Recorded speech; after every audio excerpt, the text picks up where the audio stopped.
Damn, man, why you didn't say that, man? Because you was talking that shit. You know what I'm saying? I'm not supposed to be broke. Mm-hmm. You know what I'm saying? But yeah, I walk out there, you know what I'm saying? The bitch might pop her balloon on me, but it's like, bitch, I'll pop balloons. You know what I'm saying? Look, check this out. I'll pop your balloon, goddamn. Yeah. So look, bitch, go ahead and ask for that balloon back. You know what I'm saying? While I'll break this shit down and then show you why, you know what I'm saying? Instead of you being with the rest, you need to be with the best. I need to know the psychology behind a nigga that would do that. What, go on that show? Yeah, why are you doing that to yourself? I think it's more so. I mean, the only way I can see myself going on there, and maybe I'm not gonna say that I think for everybody that's on that show, but I would say that if I was to ever do it, I would do it as an aha bitch in your face, and just show you what the fuck you passed up. So you walk up, gotcha, bitch, and all the bitches popping on you. Ain't nothing against you. They do that like all the bitches. Yeah, they be like pop, pop, pop, pop, pop, pop, pop. It be 10 bitches.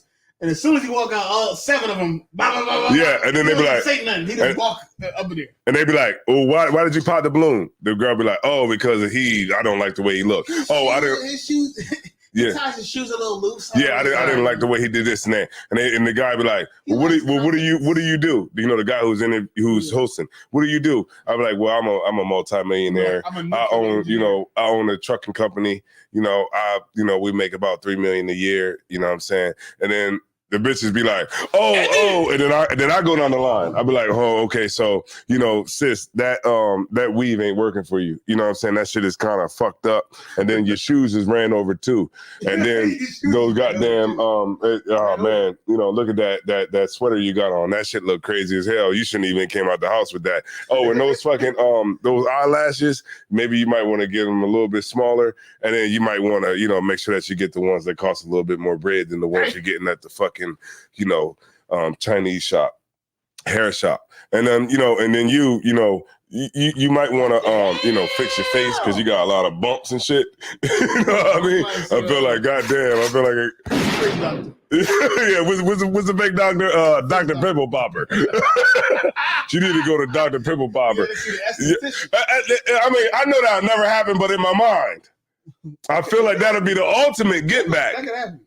And then the bitch would be like, well, give me my balloon back because this nigga here is stunting on us, and we all was wrong about this nigga. Right. But you know, he is cooking. I pray the Lord give me that power. Right. Because what they say, success is the best revenge. That's true. It is, man.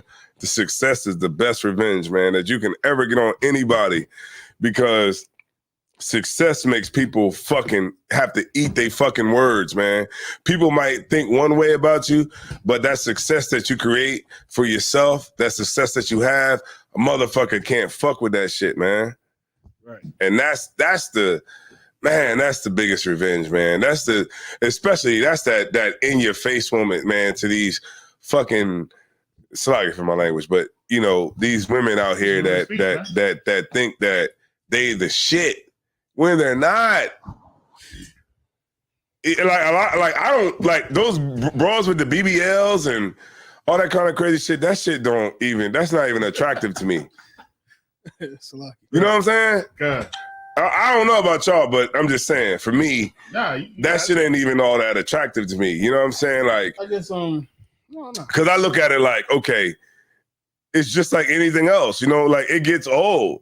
You know, like, yeah, a broad might have like a BBL with like some small legs. The shit's whack, but then like when she bend over, the shit's still flat anyway. It's still gonna be flat. It's just gonna be big up here, so you're just gonna be like this all the whole time.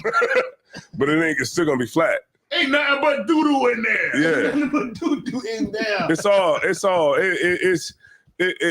like, man, and then it's everywhere. So it's like, yeah, it does get you kind of see how back in the 90s it was like it was more they focus on like the face, mm-hmm. and maybe even being like petite. Mm-hmm. You can see how things ebb and flow, because once you bombard people with the same type of woman, eventually they start liking other things. You know what I saw? Like if everybody on TV is pretty in the face but skinny, eventually the woman that's that's thick and I don't know, maybe not as pretty. Mm-hmm. The face is attractive because all I see all the time Mm-hmm. is the other thing. I saw Low Down Dirty Shame. You ever saw that movie? No. Yeah. Low Down Dirty Shame with Jada Pinkett and Keenan Ivory Wayans. Right. Jada Pinkett was bad In that time. back in the 90s. Yeah, she wasn't She wasn't I know people be like Jada now at in her 50s. You know what I'm saying? And then being a monster on top of that. Yeah. That make you age that made you age a lot more. Yeah. But Jada back in the 90s, Oh yeah. Jada Pinkett was bad. You talking about Jason's lyrics, Jada Pinkett? Yeah. You know what I mean? Jason's lyrics, Jada Pinkett was a baddie. You know what I mean? Yeah. Yeah, this wasn't. Now I'm talking because a lot of people see Jada Pinkett now, and then she's just the evil monster, the will. Right. But back in the 90s, early 90s, Jada Pinkett was crazy. Cancer. Yeah, she don't look the same as she did before. She got that line on top of her head. I don't know what that line is. Yeah, she got that alopecia or something like that. But then she started getting into rock, and then that's what that's. Yeah, she started doing that rock and roll. But check this out though, man. I listened to Will Smith's book. Oh yeah, I listened to his whole book, man. The autobiography of Will Smith, man, and it was actually a dope book. I can't front on it. You know what I'm saying? You know what I'm gonna listen to now? What's that? Because I listen to audio books, but I'm gonna listen to Jada Pinkett's book. Good night. She got a book out too. And what I like about books is this is what I say, I think Brothers in the Truth should write books too. Because the books give you an intimate insight on a person's life. You know what I'm saying? Because we could do interviews all day, we can go on podcasts all day, but those types of platforms are not going to be as personal, if so to speak.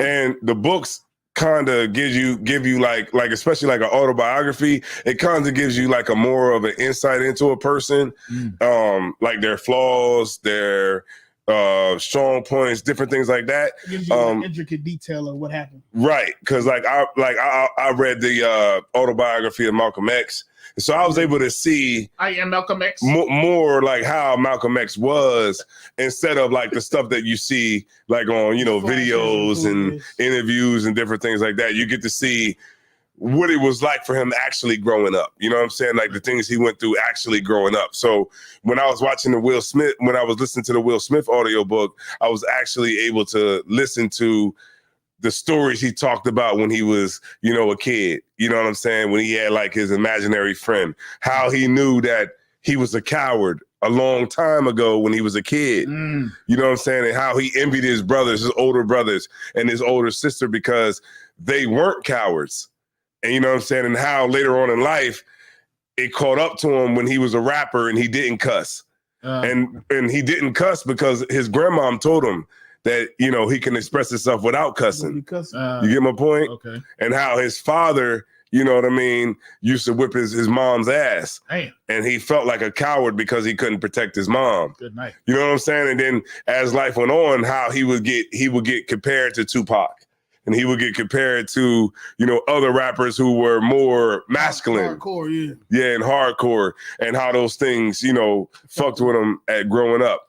And remember, I was telling you, it was a time where Will Smith was talking about how he was just punching niggas in the face for a while. He was knocking niggas out for a minute, because he was trying to, he was trying to prove himself when he became a rapper and he got the power, because he had a bodyguard there to protect him. So he would just, nigga looked at him wrong, he'd just punch you in the face. Nigga get, punched in the face by the Fresh Prince. You know what I'm saying? And then he talked about how he got his show and how, the Fresh Prince of Bel-Air happened. And it literally happened from a party that he attended at Quincy Jones's crib when he was flat broke. Where he went triple platinum and he lost all his money. And that's just, just a little sidebar. But also, I want to say, I listened to Gucci Mane's autobiography too. And it was dope too. And that's all I got to say. Is there another famous person you want to tell me their life about? No, P. Diddy. No, not that. Not the P. Diddy shit. But what I will say is this. When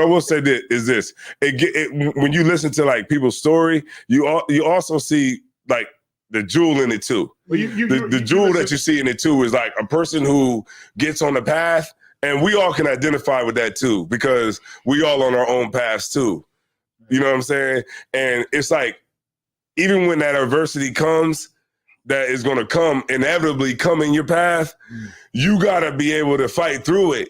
And know that this is what I'm going to be. So if one day you wake up and say, I'm going to be a truck driver, or I'm going to own this, or my business is going to do that, you got to stay on that path no matter what tries to break you along the way, and no matter what tries to get in the way to stop your progress, you got to keep going. And that's just the one thing. And I know these people ain't in the truth or anything like that, but I can identify with their fights to get where they want it to be, and ultimately in life where they want it to be. Yeah, you also listen to because we go through it too in the truth. You also listen to 50 Cent's joint too.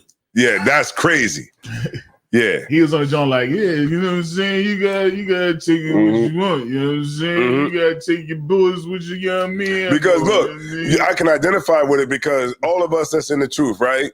We all started out where as young men, or young sisters, right? Who came into the truth, and we decided to stay consistent. Right. You know what I'm saying? Now, of course, along the way, you're going to have those times where you don't want to go to class. You're going to have those times where you don't feel like doing the order, but you have to do it and you have to move forward. But then the brothers that stick with it, those brothers become officers of 5,000, officers of 500, officers of 1,000, captains. You get my point? And those brothers are brothers who are sticking to their goal and moving forward and not letting anything keep them back from what they are trying to accomplish on their road to achieving their goals. Right. So in this truth, we all have goals, you know what I'm saying? Or whatever your goal is just, you know, you want to make sure that you stay consistent. Message. All right, so all right, now that we off all of that, right? Yeah. All right, what's this going on about? I want to. Let's stay hot. But what was you talking about when you said man versus bear? Can we talk about Kendrick Lamar first? Do you want to talk about that? Kendrick Lamar. We don't have to. I heard the song and it was amazing. You didn't even know what was going on. The Euphoria. Yeah. He was talking about Drake. Well, he got another one out. He put another one out today this morning. Is it better than Euphoria? He said some shit about daylight writing the back to back or something. Yeah. So he's trying to say that he can't say the word nigga.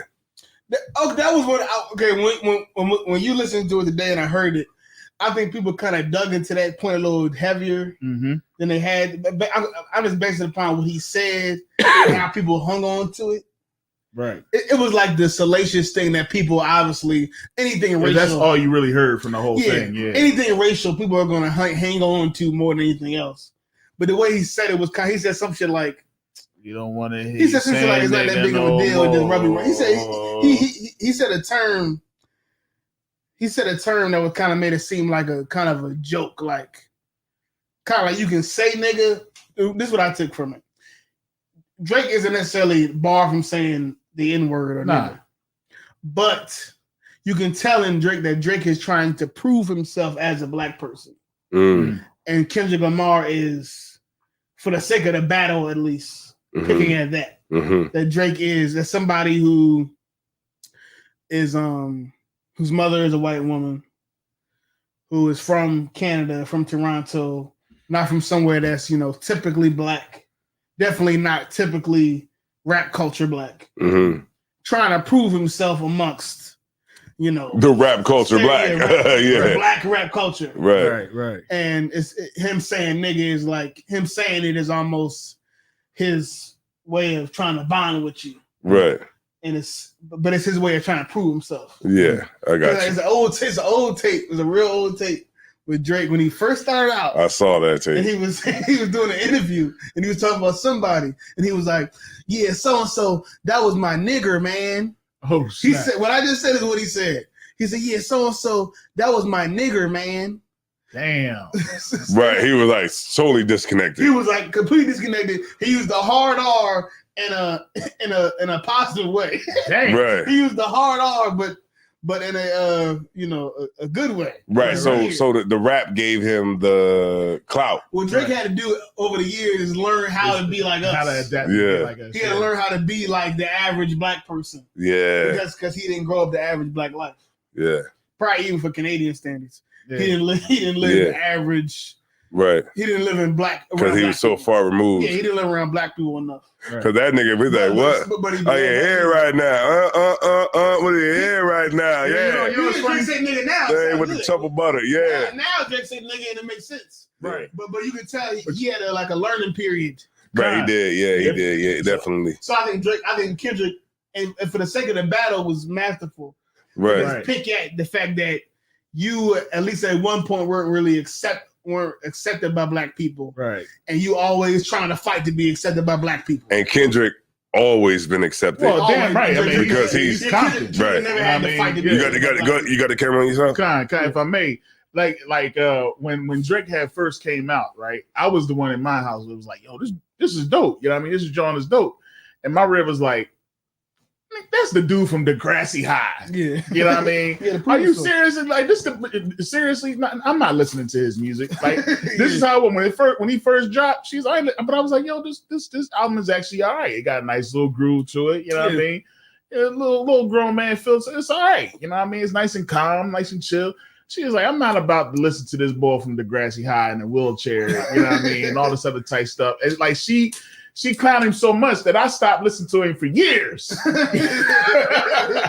For years. But then he just started really blowing up. But then, you've seen some of the videos that he did and how he moved. It was just like, yeah, man, you off on even on your two-step. You know what I mean? Your two-step is a little late. You know what I'm saying? You know what I'm saying? But now it's like, I get it. You know what I mean? Like, Kendrick was always my dude. I always bang with Kendrick. You know what I mean? Freaking Pimp the Butterfly. That was one of my favorite albums. You know what I'm saying? Damn was a really good album. You know what I mean? All his joints. You know what I mean? Small points. Huh? Small point. Kendrick Lamar's first album has been in rotation in the top 8.0. No, not that one. His first album. Oh, you talking about Good Kid, Mad City. Good Kid, Mad City. His first album has been in rotation in the Billboard Top 200 for the past 11 years, which is crazy to me. Yeah. Mm-hmm. My bad. I'm just for the album you put out, songs you put out 11 years ago, right? Plus years ago, whatever, probably like 11 years ago. To still be charting now, yeah, and he's the only artist that has been charting for that long, right? In the Billboard Top 200. That's crazy. Yeah, he's a real artist. Like he's a real artist. Like this is an unpopular opinion. We was about to say EPMD. No, but like how like those, like those artists that are like poets, kind of in a way, like Wale. Yeah. Okay. You know what I'm talking about? Like those ones that are just. Yeah, like Talib, like they just can just flow and just say stuff. Make you think. Yeah, make you think. Like, they're not just like what? Can I do a split in here? That nigga was like, remember the nigga Uzi was like, hold on,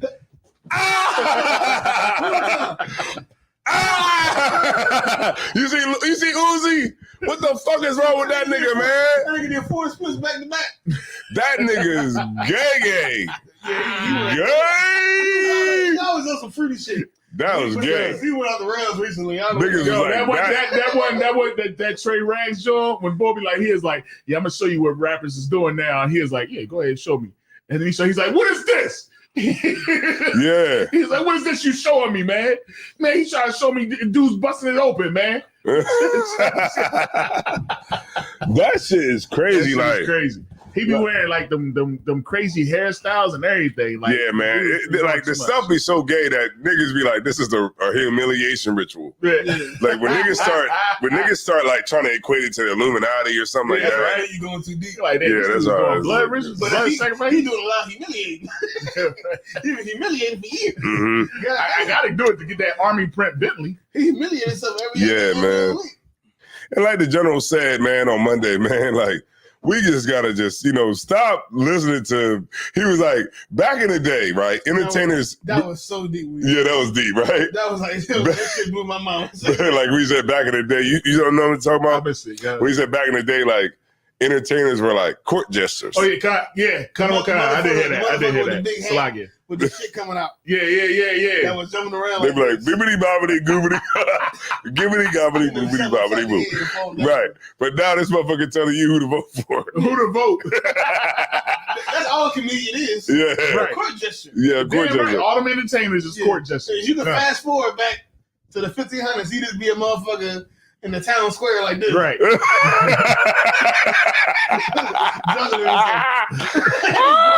Hey. Right, juggling good too. And now you decided you're gonna vote based upon who he said. You pick your religion based on what he said. That's crazy. You gonna pick who Court gesture is crazy. And your societal views based on what he said. Hey man, D.L. Hughley. Like I said that nigga ain't from Philly no more. Yo, what's going on with our Philly rappers? What's the name? I said that. I hate that a city has to bear the brunt of individuals. But it's a lot of crazy stuff that's going on. They putting us out there like that though. There's two things that's going on. Huh? There's two things that's going on. But you including me? You including me? Is Lil Uzi Vert actually being gay? And it's a gay rumor about Meek Mill. All right, but what about the latest? Even boy Charlie Mack. They brought Charlie Mack up in the joint. That's the boy who was with Will Smith. He's like a big name in Philly. Yeah, Charlie Mack is the nigga. Charlie Mack. I know this from the book. Yeah. Charlie Mack is a nigga who is spinning wheel on his head. Yeah. Spinning wheel on the beginning of the. But if I go to another city and I show you a bunch of gay things, then what we gonna do now?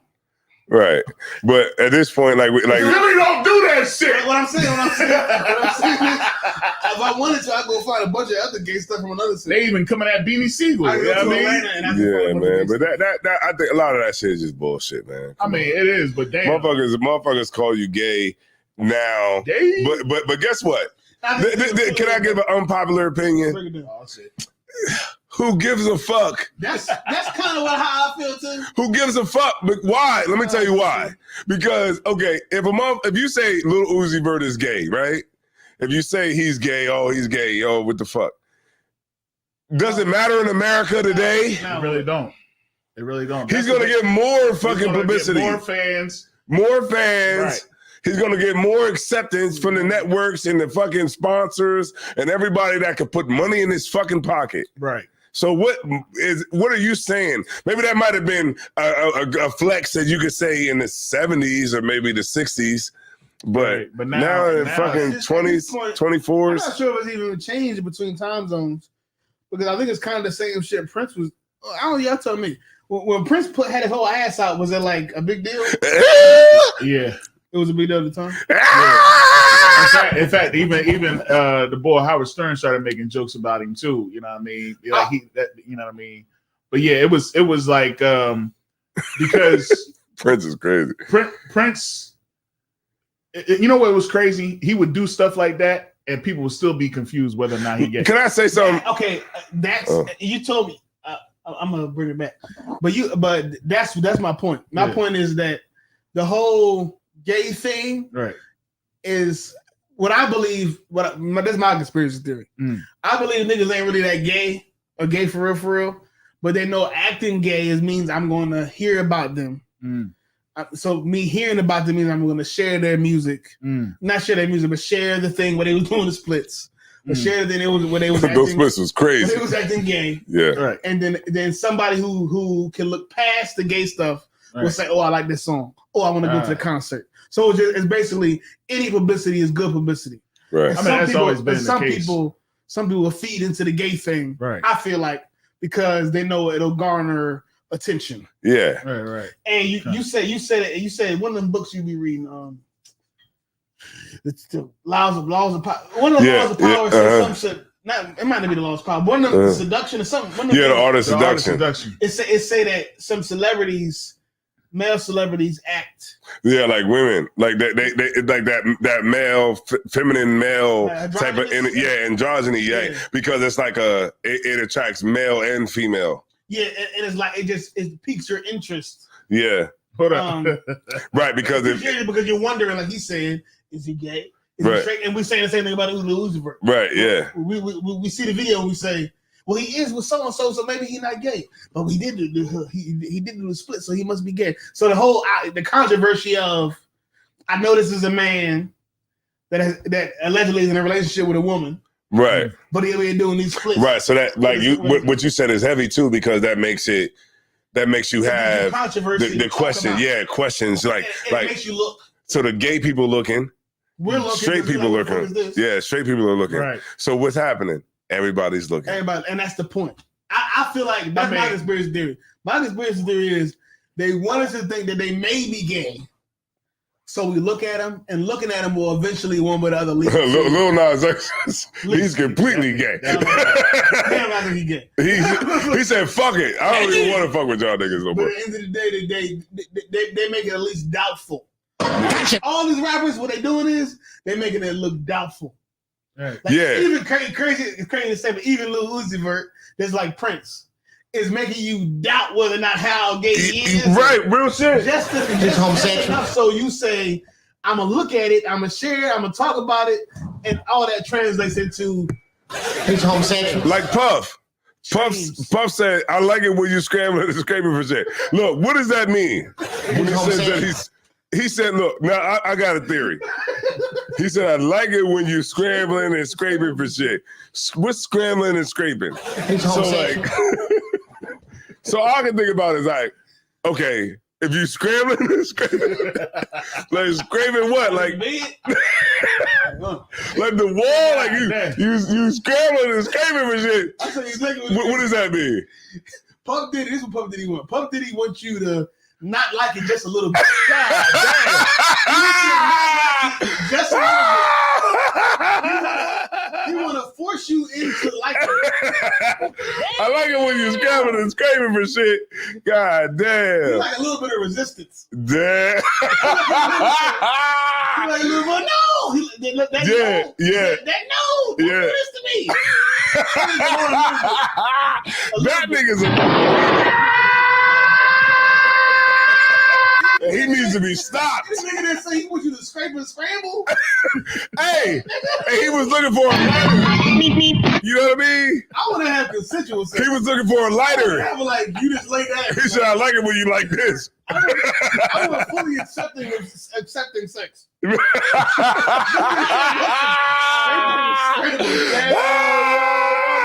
Hey, I want some scraping. nigga, like it. What's wrong with y'all? Rebobulated. You niggas are crazy. Looking for your rebobulator. You don't want you to be straight. He want you to be like that. You don't want you to see straight. He was like, man, where am I? Yo, that shit crazy as hell. Go ahead, my baby. So like Austin the car said, I shook Lil Uzi hand. That nigga gay. Oh yeah. Yeah, man, because you know, like them niggas, you know, and of course I don't want to get into a whole. When the car shook his hand, the nigga put his hand on like this. It was like, damn, his hand was greasy. What, you got Crisco on your hands? Nigga, you got lube on your hands right now? You know, this shit could go deep. Yeah. But no pun intended. Pause. But like, I want to tell y'all some shit, right? I want to tell y'all some shit, right? So just for the people that didn't know, I've been in trucking school for the whole week. Right. I've been in trucking school for the whole week. Accelerated program. The accelerated program, right? I've been going to the American Driver Academy. I've noticed a couple of crazy shit that I've seen like this week, right? One of the things I've seen, right? It was an African dude. Uh-huh. And he damn near passed out because we was out there in the heat. And I'm like,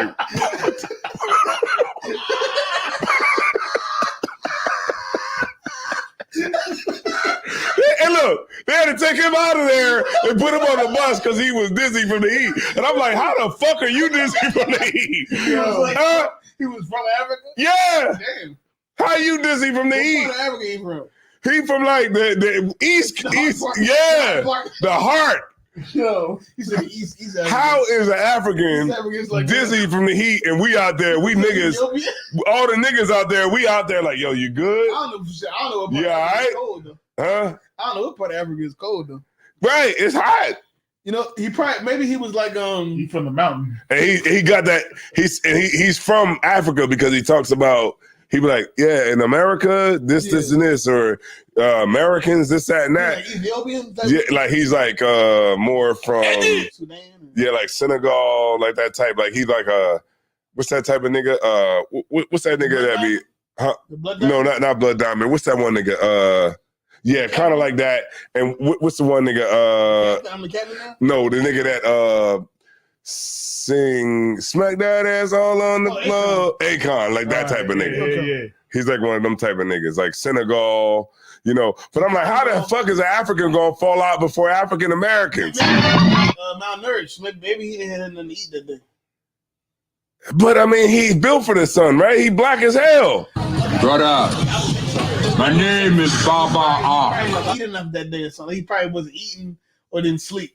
We stronger than Africans. Because guess what? We stronger. That's how you know. We stronger because we was out there in the heat. And we was out there just, yo, where you good? We out here, right? Right. The African was like.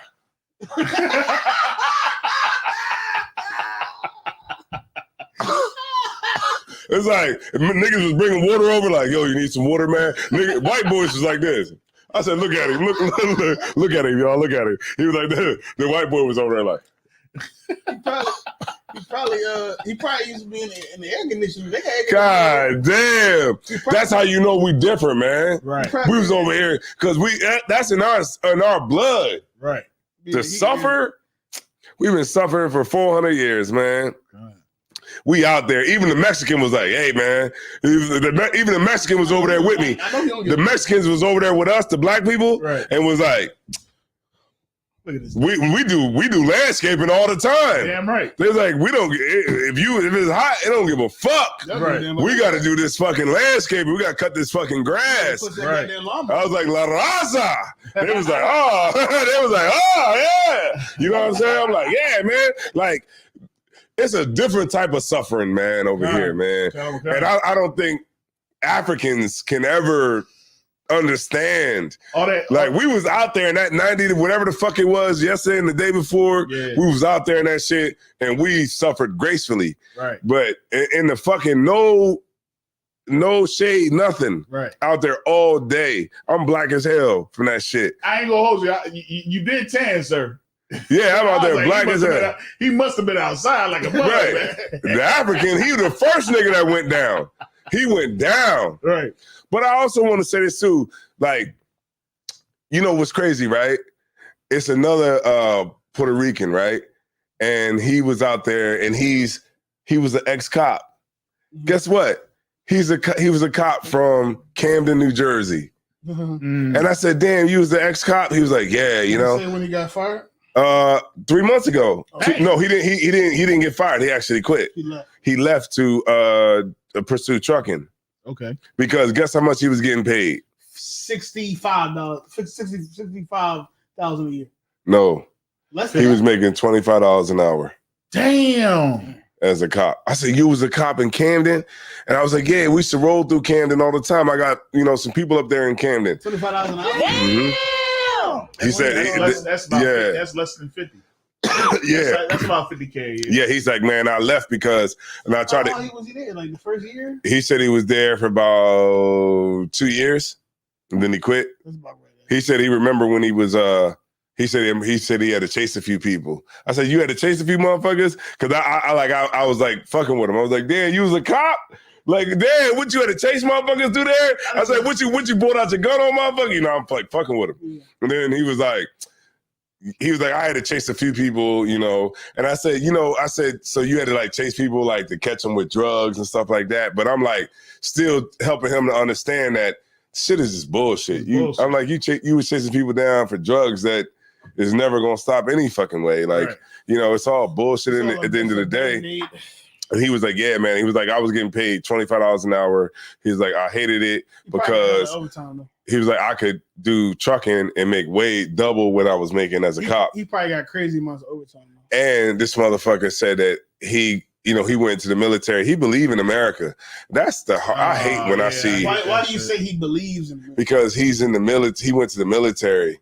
he went to the military for 4 years, and he said he still has. He went for 3 years. He said he still got an active duty. So he was like, so if America breaks out into war, I got to go.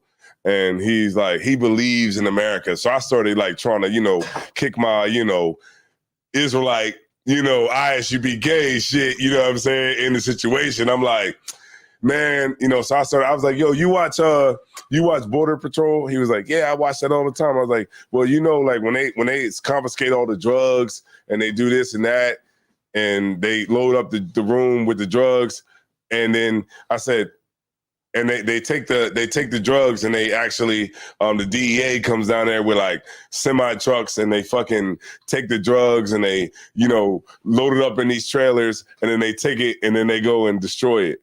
I was like, that's how the fucking drugs is getting in. It's getting in through the fucking DEA. And he was like, yeah, I know what you mean. And I'm like, yeah, because I'm like, everything in this country is fucking bullshit, and it means absolutely nothing. They don't ever want drugs to stop. And he's like, I can see what you mean by that. Because like, he's a cop, an ex-cop, but I'm talking to him, dropping some real shit on him. The especially something like that, when it comes down, drugs in America would only survive because the cops and the government allow it. Right. With all the money and the resources and the power the United States has, they definitely could stop the drug trade. Right. All the drugs coming through America only survive because of corruption.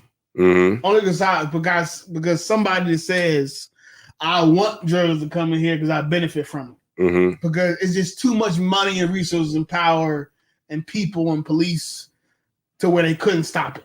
They can in my opinion, from my summation, they definitely could stop it if they wanted to, if they didn't benefit in some way from it being over here. Right. Because, I mean, if they stop drugs, then you would stop crime. And then why would you vote? Yeah, why would you stop crime? Why would all these white Republicans vote? Right. If there was no drugs. Right. There was no crime. Right. A politician couldn't tell you, I'm gonna be the what Donald Trump saying, all motherfuckers say Nixon and all them. They say I'm gonna be the what they say? I'm gonna be the law and order candidate. Mm-hmm. I'm gonna be the law and order candidate. I'm gonna clean up the streets. Would you just code for all these niggas that you scared of? I'm gonna lock them all up. Right. You right about that shit, If there was no crime, you right about that shit, Cat. If there was no crime, if the border was secure, no drugs coming through, you go into America, it's hard as hell to find any drugs, no heroin, no meth. Then a politician couldn't say to you, vote for me so I can clean up the streets. Right. You would have to vote on like more. You would have to be a little more sensible. It would kind of be like living in I don't know, fucking what's the one of them Bangkok or not Bangkok? What's the one of them countries where they kill you if you smoke weed? Oh, goddamn, like Serbia. Remember that shit I used to put up? Remember that shit I put up where they was like, remember they was whipping that dude? He was like a drug dealer. They was whipping the shit out of that motherfucker. Where if you doing drugs, if you get caught with drugs, it's terrible. Like not Bangkok. I know you're saying. It's Bali. That might be it. Bali, they don't fuck with none of that shit. Asia, certain countries where China, where they make it impossible to do crime. Yeah. Where they fix it in a way to where you don't do crime. But in America, you kind of need poor people. You need criminals because there's just too much money into it for certain people. Right. It's too much money in locking people up. Right. Look at the criminal justice system. On the streets, police. Mm-hmm. All the police that drive by in your hood, in your neighborhood every day. Mm-hmm. All of them getting a paycheck. They all getting money. Probation officers, parole officers. They all getting paid for policing the niggas that got out of jail. Once you in the jail, you got the COs in your county jail. They all getting paid. They all getting money because of the jail. In the county jail, you got a doctor, a nurse. You got the person doing the food. You got the truck driver bringing the food to the jail. Mm-hmm. You got social workers in the jail. You got social workers in the jail. That's mainly what it is. You got lawyers on top of that working with people that's trying to get out of jail. Once you get to the prison system, you got more COs that got jobs. You got more social workers, more lawyers working on appeals. It's so much money in crime, and it's so much benefit for politicians and the government. Somebody wants it to be crime. Mm-hmm. There's somebody out there that benefits from crime, and that's why I'll never stop. Yeah, man. That's what I was, laying on his ass real quick, for the first few minutes. But pause there. I gotta pause everything. Goddamn. That's a big. But check this out though. Laying on his ass. Just laying it on his ass. Oh, laying on his ass. Yeah, goddamn. That's a big moment right there.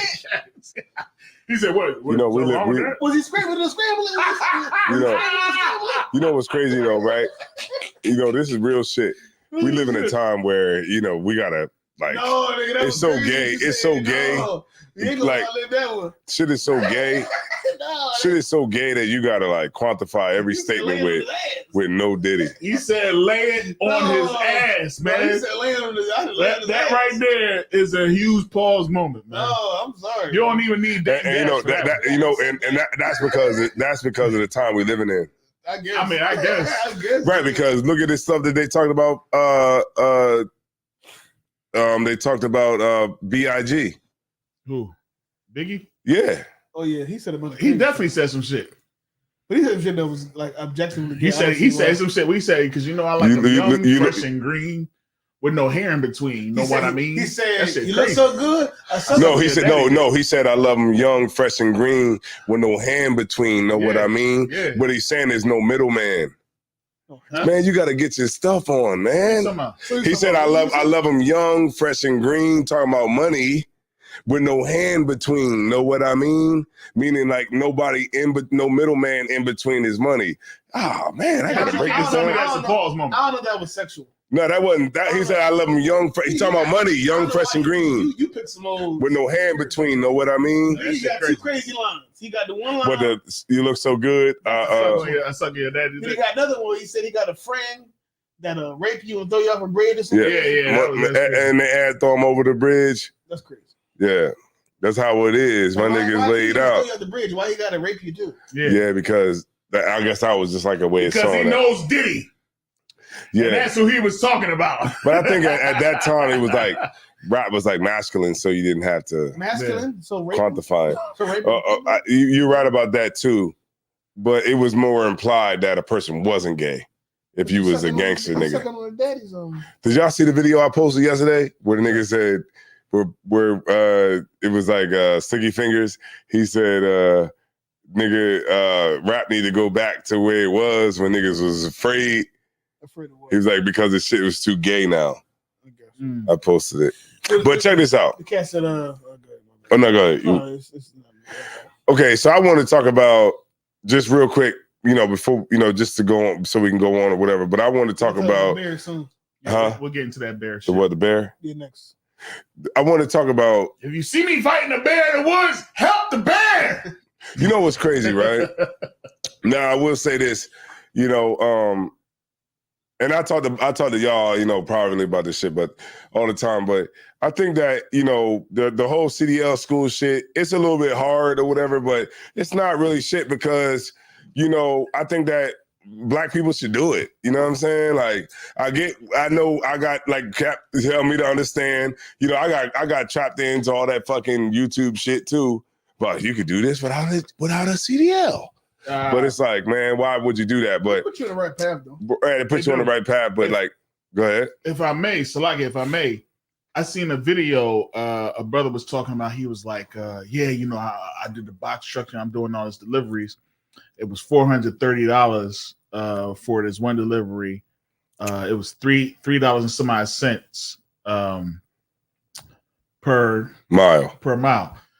And as he's showing the video, you know what he's doing, Cap? What's that? He's loading and unloading the truck. Right. And I'm watching this video. I'm like, that looks like a lot of work. Not only that, there was a box that was broken. And it looked like it was stuff in it that probably would have fell all over the place. He's not showing that.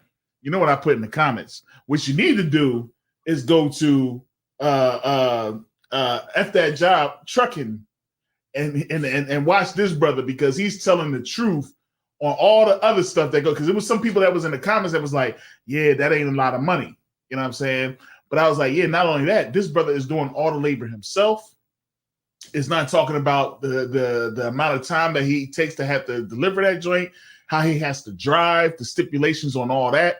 I was like, you should go to FTG, your joint.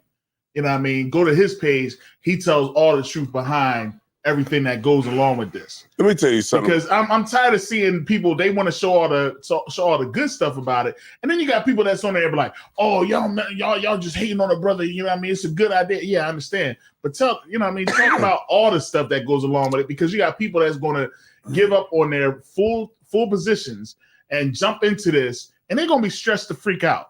Yeah, because 9 times out of 10, you're going to fail. You're going to fail, and you're going to have to figure out a way to try to regroup and try to figure it out. But my best way of trying to regroup now is just moving up. Right. You know what I'm saying? In trucking. But let me tell you something, man. When you get on that motherfucking yard, it's different. Right. I was fucking scared. He said he was Let me tell you something. Let me tell you something. It's different with that fucking truck. That 53-footer. Look, let me tell you something. Let me tell you what happened. I want y'all. Look, I don't want y'all to laugh. No, I don't want y'all to laugh. Right? I'm probably gonna laugh, sir. You ever? Now I'm gonna break it down. Have you ever imagine you're telling your body, don't go forward. And then you're second guessing that, and then saying go forward, and then you're second guessing that and saying don't go forward, don't go forward, go forward. What is your body gonna do? Go forward. Your body gonna be like. Look. I was in the truck and I fucked up the clutch, and I was like, I don't want to do this clutch, but I gotta push the clutch. I don't want to touch it. My leg was like. I was like, God damn.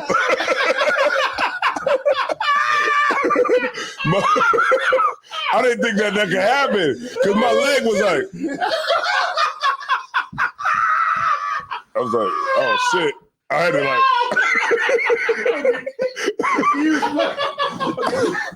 Can you explain the situation where you had to, even that dilemma? Yeah, because I had to push the clutch down, but I was like, because the shit, I'm in the truck and I had to push the clutch down because it's a manual. Right. And I was like, oh shit, this ain't really, I don't want to, they was like, yo, don't push that clutch in right now, and don't push it too hard, because I was letting off the clutch too hard and the shit was like, boom, you know what I'm saying? And I was like, don't let off that clutch. So in my mind, I was like, I don't want to let off, but I want to keep it down a little bit. I don't want to let off, but I want to keep it down a little bit. So I was like, I don't want to let it off, but I want to keep it down. So my mind was telling my mind and my body couldn't really decide. Right. And I was like, So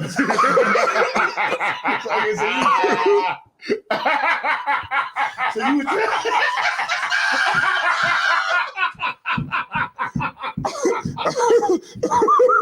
and I was like, oh shit, I didn't think that could happen. I didn't think that shit could happen. Huh? Okay. I don't understand the manual driving. Oh, so I'm trying to say, in that moment, what was going? Like, you was trying to slow down? It was because I was so nervous and indecisive. About what? About whether I should push the clutch in or let the clutch up. Okay, what does pushing the clutch in mean? Meaning that you kicking in the gear. You kicking in the gear to go forward? Yes, to go forward. But once you click the clutch down and go and put it in the gear, you gotta let off the clutch. Right.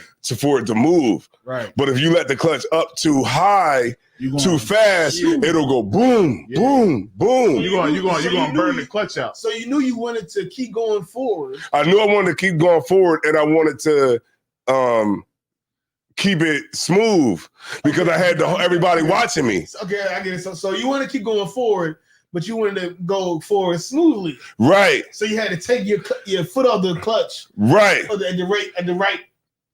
the right time. But in my mind, I'm like, I don't want to go yet, but I should hold it down, and I don't want to go yet. And so I said, my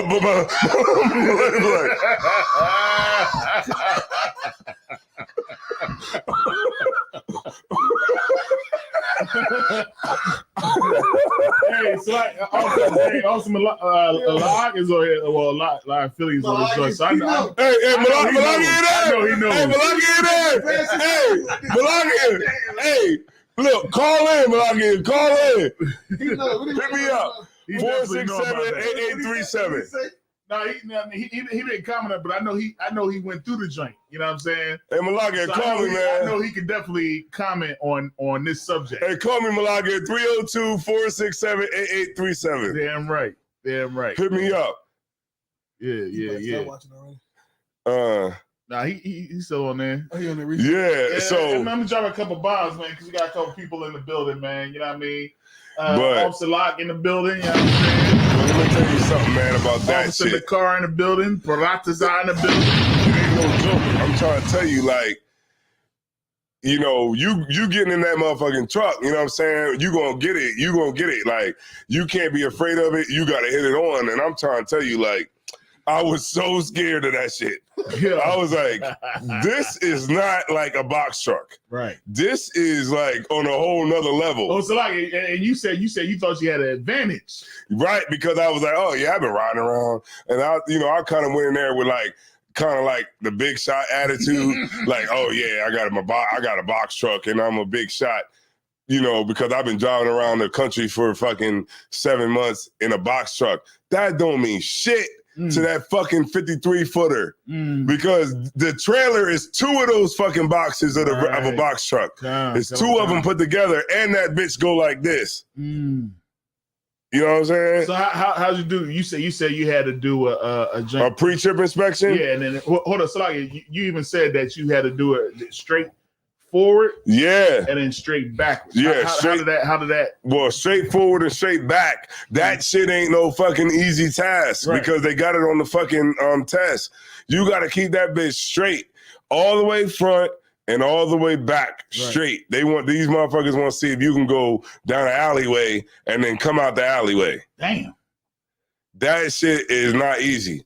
And if it was easy, everybody would be in that fucking truck. Right. And that's why I say, Malakia, big shouts out to him because it's not an easy thing to do. He actually got his CDL from it. So he actually got, to his goal, and I'm trying to work towards that same goal. But yeah, it's not an easy thing to do. And because if it was, everybody would have a CDL. And it's not like driving a truck. I mean, I'm going to say truck, but it's not, excuse me, it's not like driving a car. Right. Hold on, where we at? I think once you hold on, here we go. I think once you know how to drive it. Hey, what's going on? Shalom, Logan. Okay, sir. What's going on, Malakia, man? Hey, look. Hey, tell them about that motherfucking truck. Man, that truck ain't no joke. I was having thoughts the whole time. I'm like, man, I'm about to go the fuck home.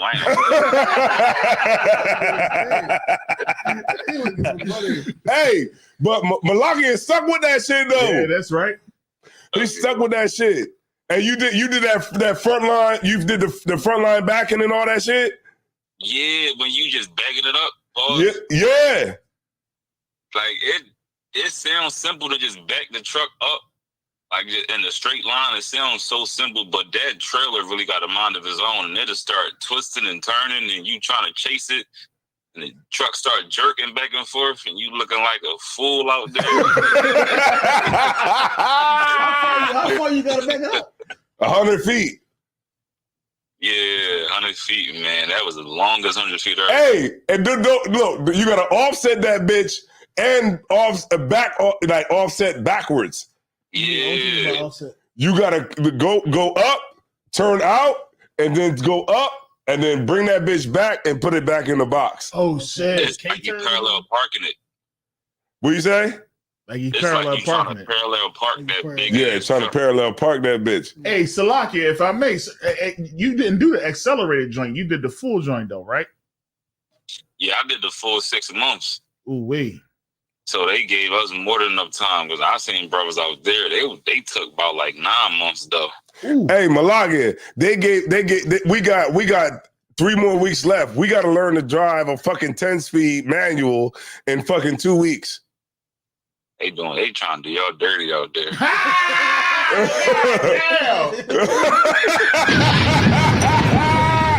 Hey, Malaga, I had to do my pre-trip today.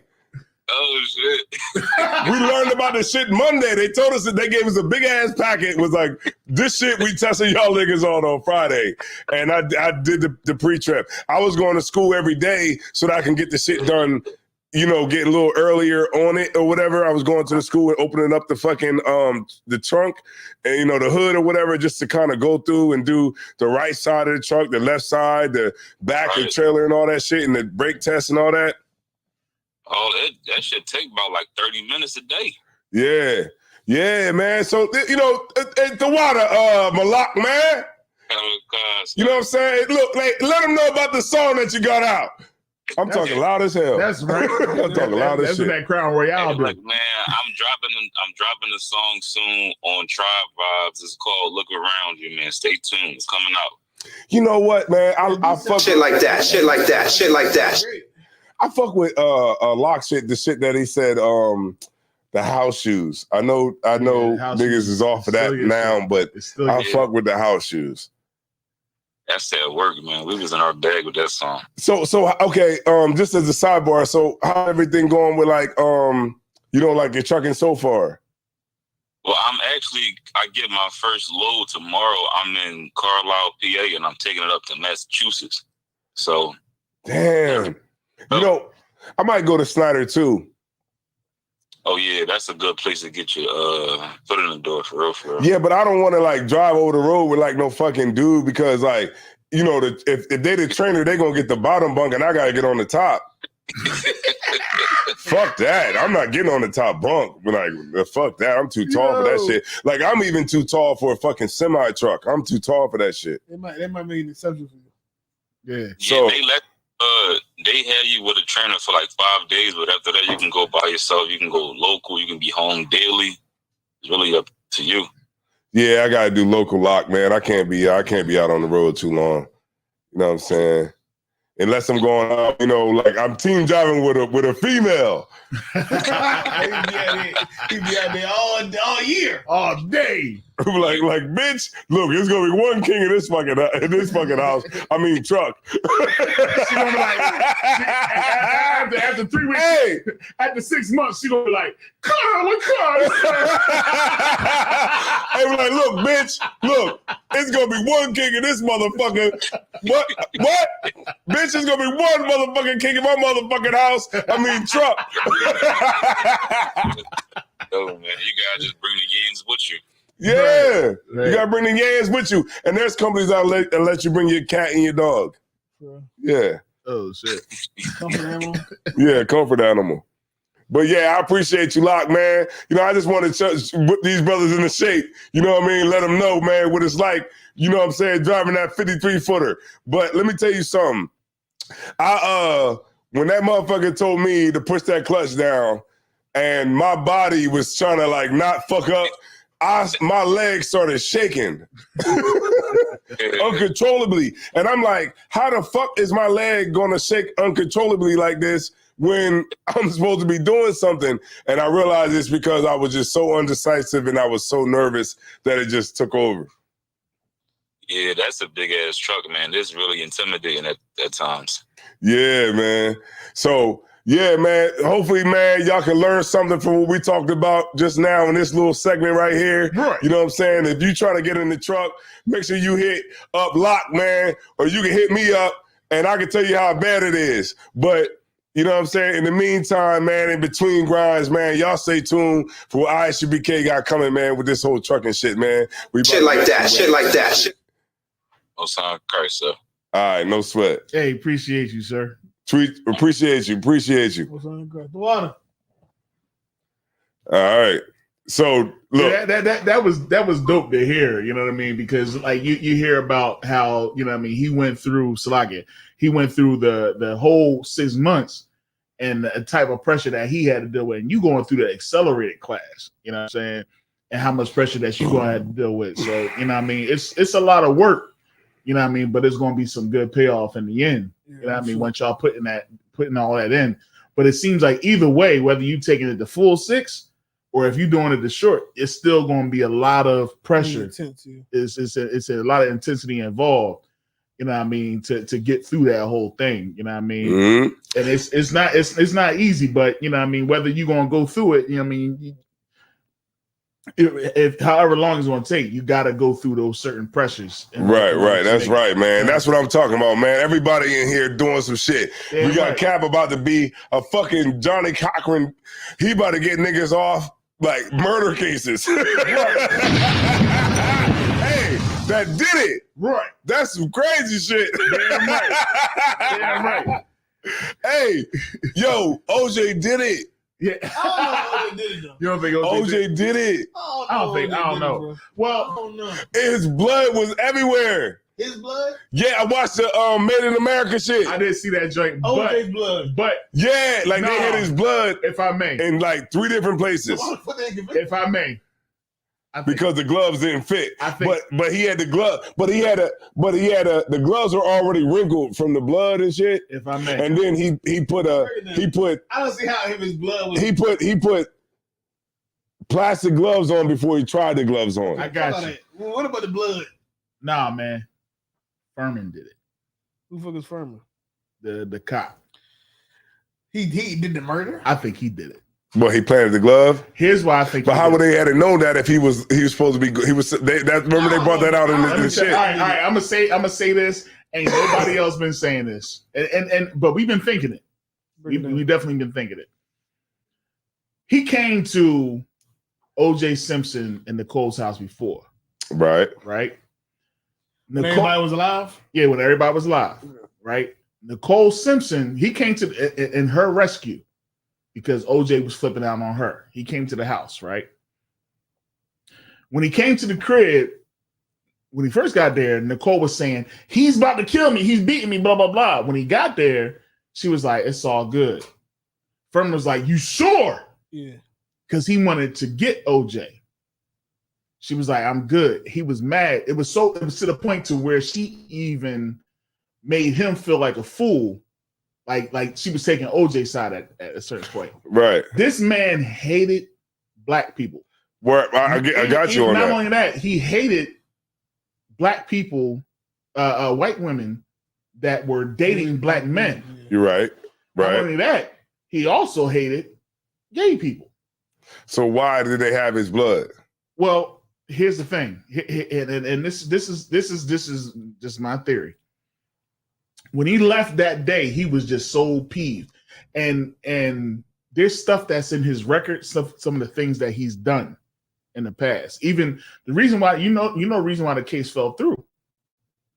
One of the reasons why the case fell through was because they had him on record saying some real racist stuff about black people. Mm-hmm. You know what I'm saying? And it was on record, like some of the stuff that was in his file. So I think here's what I believe. I believe that dude, for somebody to have so much passion to do what they did as far as cutting her daggone head almost off. Cap, they showed that shit.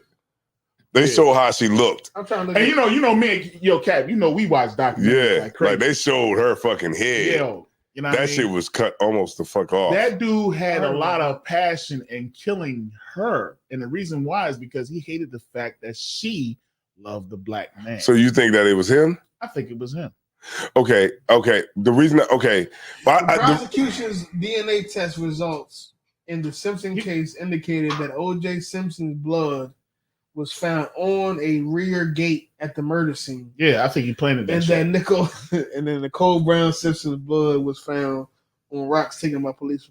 It's not enough. Yeah, blood. because they say, okay, this is what I think, Cap, and this might be an unpopular opinion, but I think OJ really did do it. It's not enough blood. But then I think they tried to overdo it to make sure that he got caught.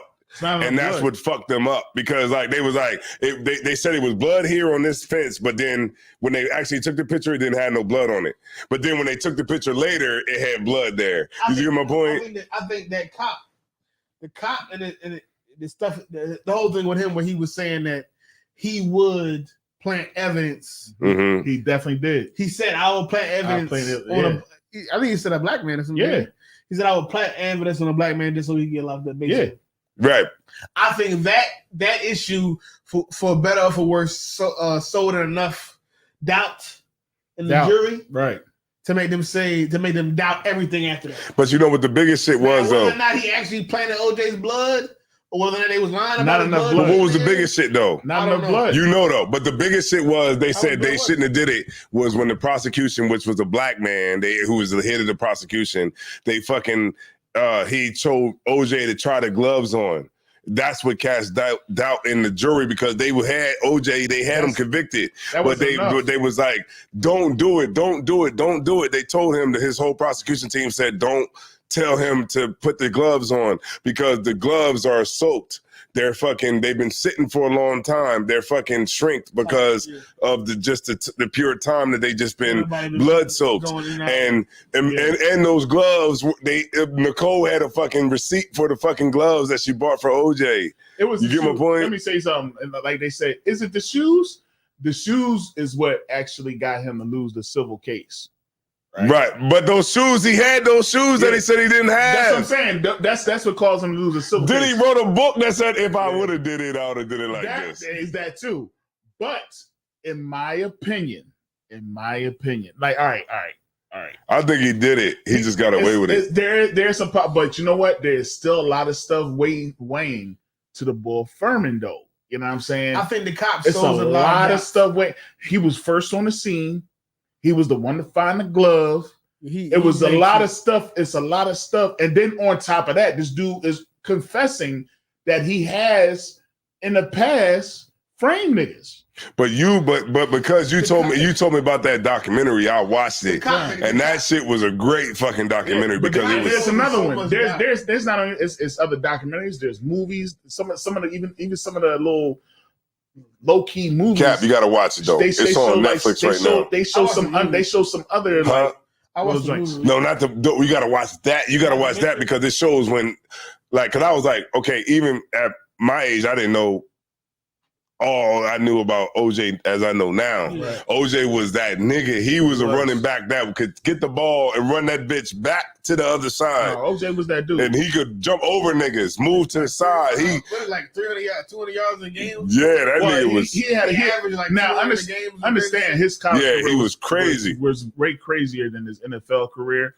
But like I think he averaged like 200 yards. Yeah, that nigga broke Jim Brown's whole running back shit, yard shit. Yeah. I used to collect cards back in the day. You know what I'm saying? So I had an OJ card, and I seen that. I had a mean OJ card. He was in Roots, and that joint. Yeah, he was in Roots. Yeah. When after the whole joint, like when this dude was in Naked Gun, I used to collect cards, right?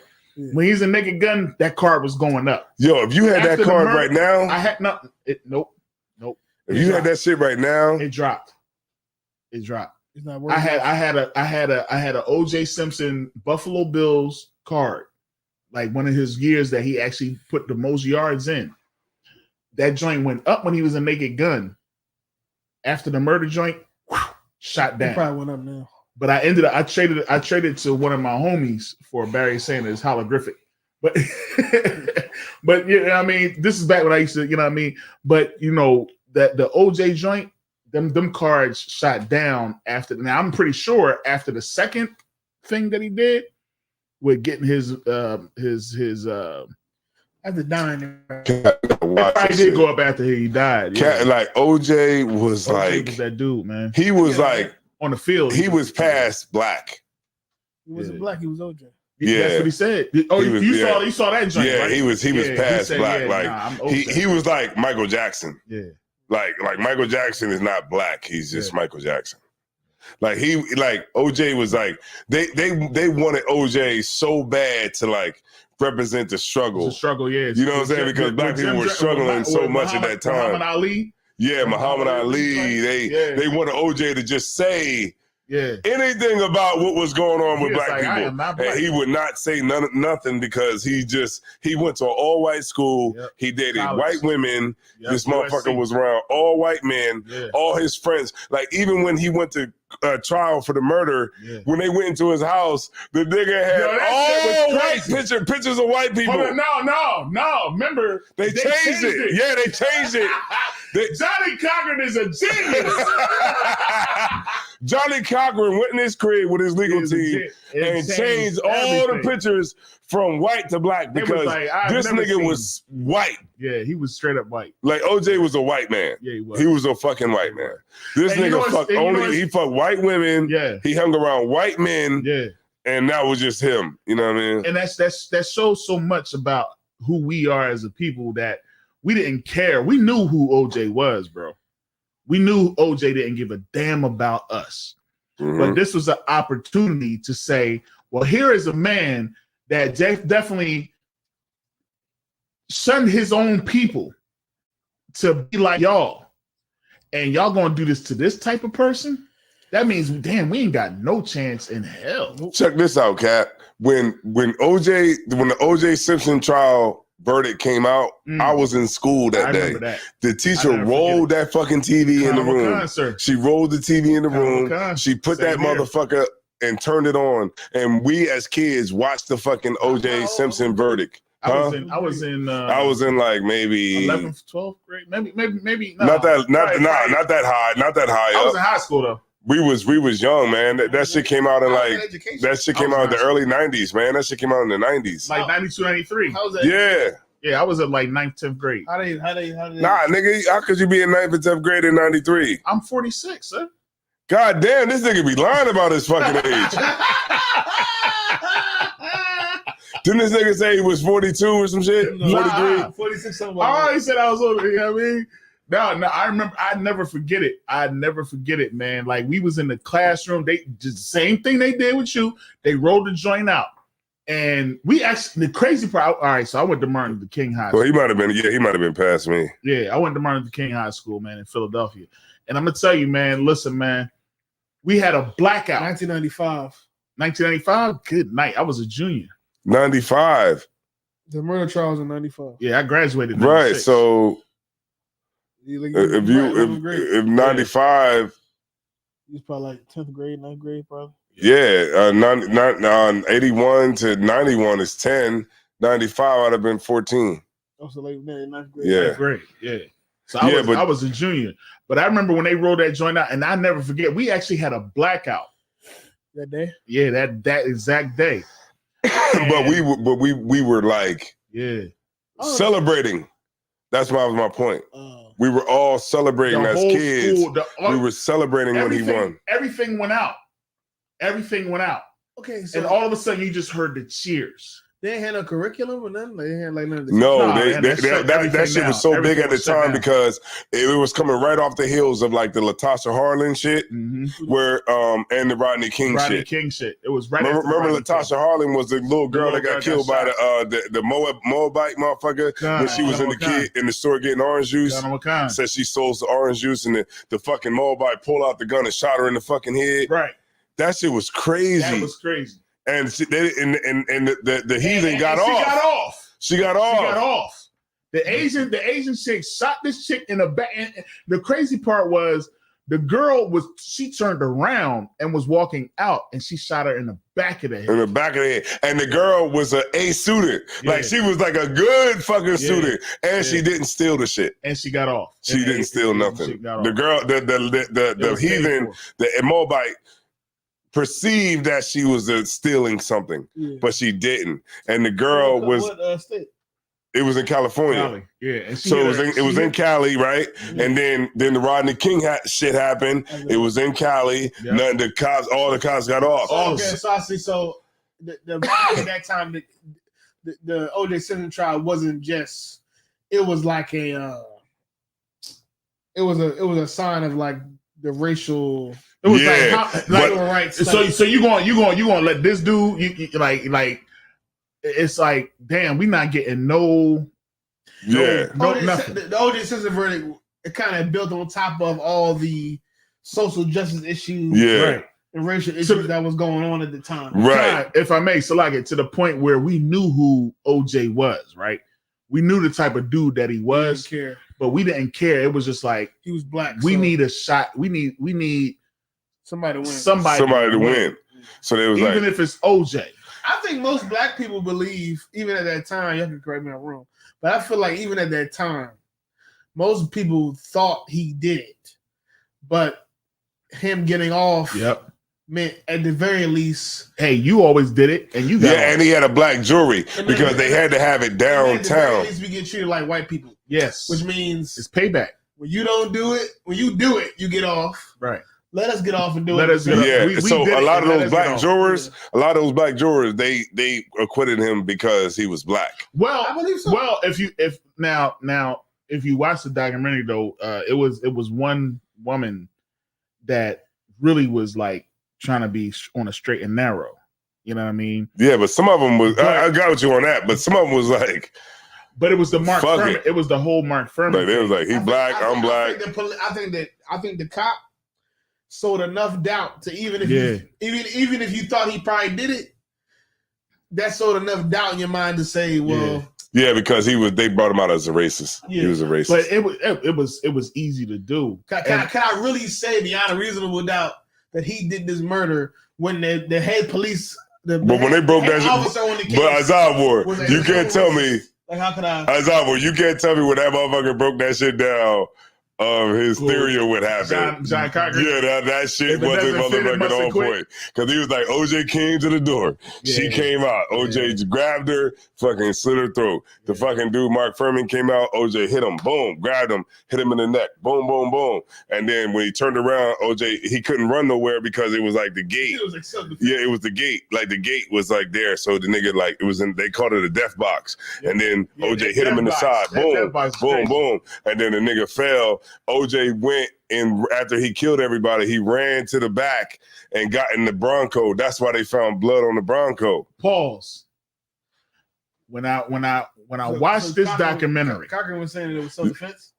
They were saying that OJ didn't do it, but then they had a theory from the blood and everything they found, the analysis that showed like what actually could have happened. But when you look at it though. I can see OJ paying somebody, but I can't see OJ. Where did the cuts on his hand come from?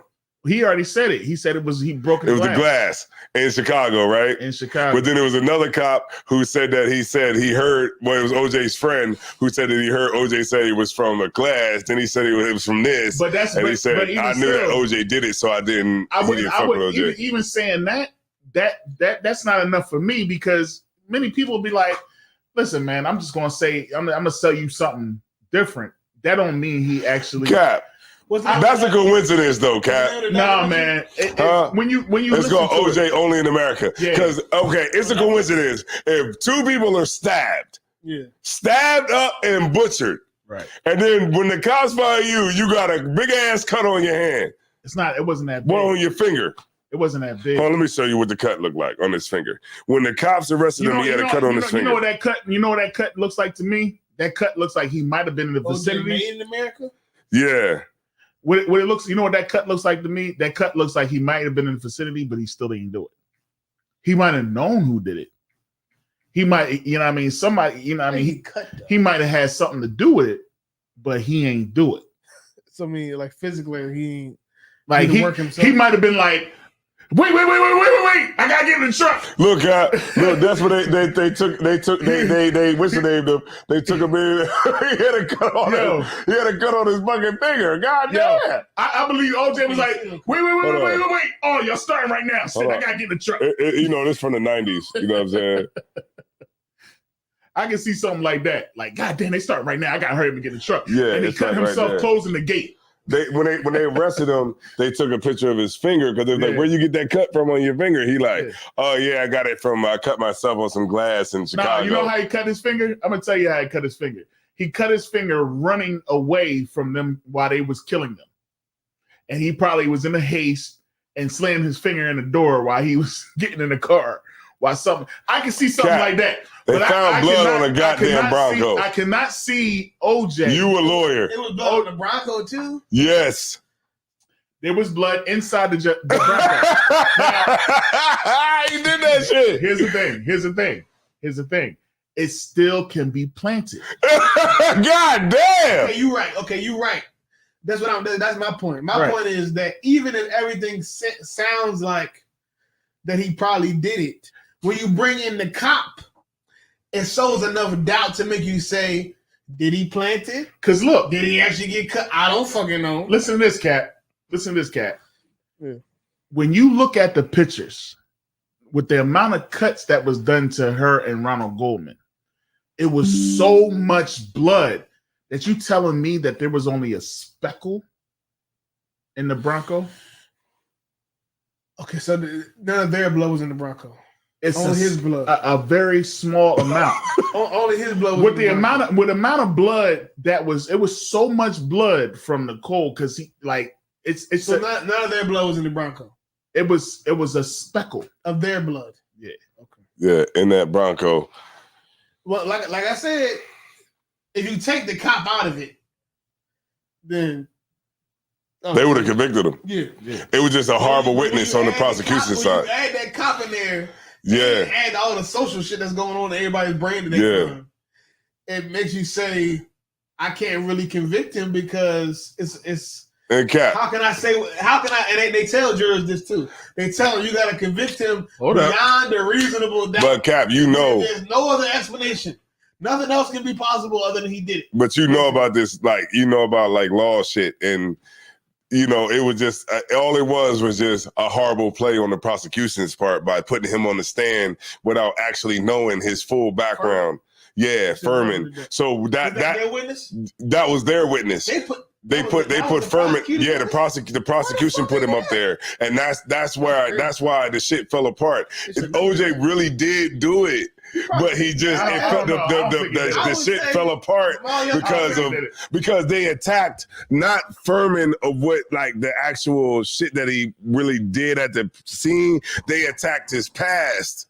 And because they was able to attack his past, and the time was so racially charged with, the cops doing whatever they were doing. They remember that, right? They attacked. So the trial became about Mark Furman and being a racist, and it didn't come about OJ. So when when the prosecutor said, try the gloves on, they knew the gloves wouldn't fit because nigga, you've been in fucking prison for a year. Right. Your fucking hands are big now. Hold on, Salaki, if I may, not only that, Cochran knew something else to do. What's that? You know what he told him to do? Put the gloves on. Don't take your medicine. Right, don't take the medicine, nigga. Make your hands big. Get your arthritis. Because he had medicine that causes swelling. So if he took the medicine, his hand would be at regular size. If he didn't take medicine, his hands and they put the latex gloves on to put the gloves over that. So when he put the shit on, it looked like little ass gloves. It was funny as hell. But the shit wasn't really. Cochran is a genius, right? In that documentary, did y'all hear anything about the jurors after and why they? Yes, the jurors said. The one juror said she said they didn't convict him a lot of it because he was black and they just wanted to say in your face white man shit. In your face. Yeah. They had already made it. Remember a lot of it was just because remember this too, that they had already made the decision. And the thing was because when did they make the decision? This was they said how long did they knew they was going to just let him off early. Because they were stuck with that Mark Furman shit because they was like, this nigga's a fucking racist. But not only that, they was in this trial for so damn long. They wanted to go home. So they already made a decision. If I may, there was only one juror that was really trying to do the right thing, but the whole Mark Furman. Right, if I could, and that was the whole thing, Cap. Like if you watch it, I'm listening to this shit. I'm like, OJ fucking did it. I don't think it was just don't believe it was just a technicality because of where and I of course everybody got their opinions on it, but I just think that it was just because it was a technicality that of the time, and it was a racial time, and this guy Mark Furman did actually find the shit, but he just got discredited because of who he was, if I may, and it would have got brought to light because it would happen at a different time and space. And if you didn't have that Mark Furman cat, he would have got it. When you watch the documentary, if it would have been like somebody who didn't have no shit of being racist, he would have been OJ the murderer Simpson. The cop that was doing the right thing. Yeah. And they had no racial allegations and nothing like that. Yeah. Right. And if it didn't happen right after Rodney King. And then they asked Mark Furman, "Did you ever say the word nigger?" Oh, that was he said no. That got him. Then they bought some shit. Yeah, they bought a tape where he said niggers. You're going to acquit him. You're going to. Gotcha, bitch. It went from gotcha, bitch. Case. And he said, I would. He said I would frame somebody. Yeah, and so now the jurors is looking at the case and they're like, "Oh, he said nigga. Oh, he's racist. Oh, this nigga said nigga." But when, God damn. So like I always said, it must be planted. Right. Yeah, well. Or at least I got enough doubt in my mind. And then when OJ got out, this nigga never looked for the killers. Yeah. You know what I mean? Because he's supposed to not. He wasn't with the lady though. Listen, right, he wasn't with her, but he wrote a statement that said, I want to get the killers and I want to do this after he got acquitted. That nigga was on the whole number 8. Why? Swat. That nigga didn't look for the killers no more. Yeah, that nigga never. Then he wrote a book that said, "If I would have did it, I would have did it like this." And he actually wrote. In that book he wrote the plan. Like, I would have did this. I would have went here. I wasn't over here. I would have went this way and got away. And they like, get the fuck out of here. This nigga wrote a book. The book never. Okay, the book came out right. Right. While the book was before the book was fully published by him. And the publishing company, the family, right? Yeah, they sued him. They sued him, so he couldn't put the book out.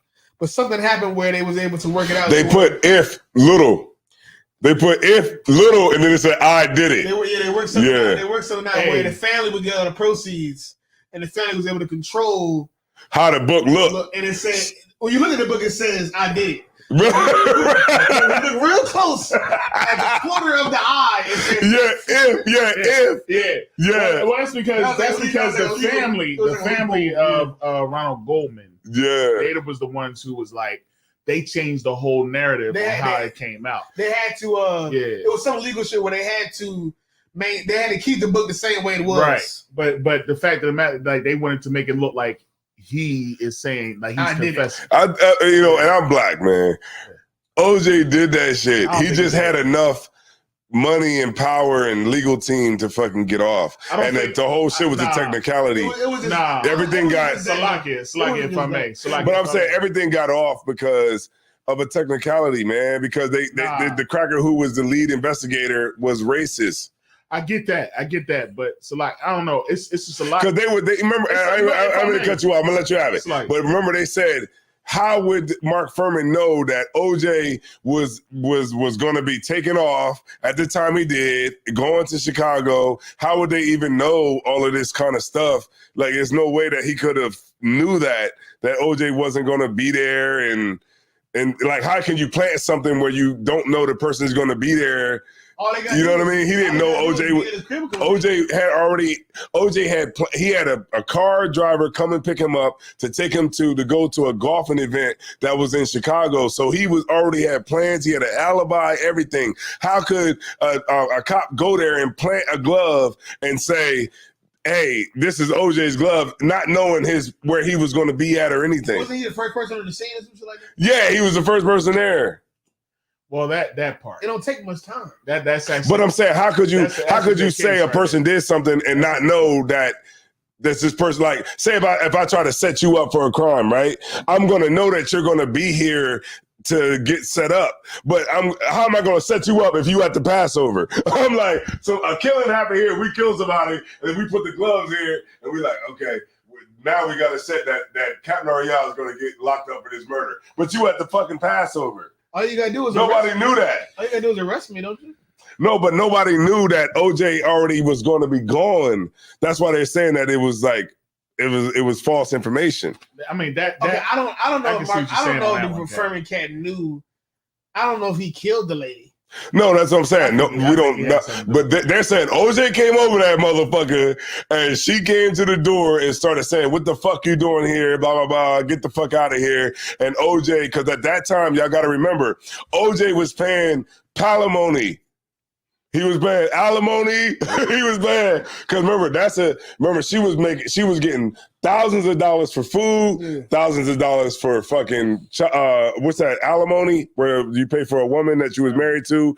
He paid for a house that she was living in with another nigga. I'm saying nigga loosely because Ron Goldman was her fucking dude that she was fucking. No, she wasn't. Who was she fucking? She was messing with another dude. Ronald Goldman was a gay boy. Oh, gay boy. That was like a friend. Right. So I think he just was like a casualty once he came out. He just happened to be in the wrong Yeah, place he was there. time. He came out, probably heard what was going on, like heard the commotion, came out, OJ grabbed that nigga and stabbed him the fuck up and then got the fuck up out of there. All I'm saying, y'all confusing me right now. And now I get what the jury may have been going through. If you throw all this fucking evidence and shit at people, and the only thing that sticks out is this racist white man, it's 1995, that is beating the shit out of O.J. Simpson. Yeah. Shot the shit out of that little girl in the Chinese store. Mm-hmm. Yeah. And then I'm doing this case with this black man that killed his white wife allegedly. And the thing that's sticking out to me is that you got this cop who hates niggas, said he will set niggas up, said he'll do it. Didn't he say he hate niggas that fuck white women? Yeah, he definitely did.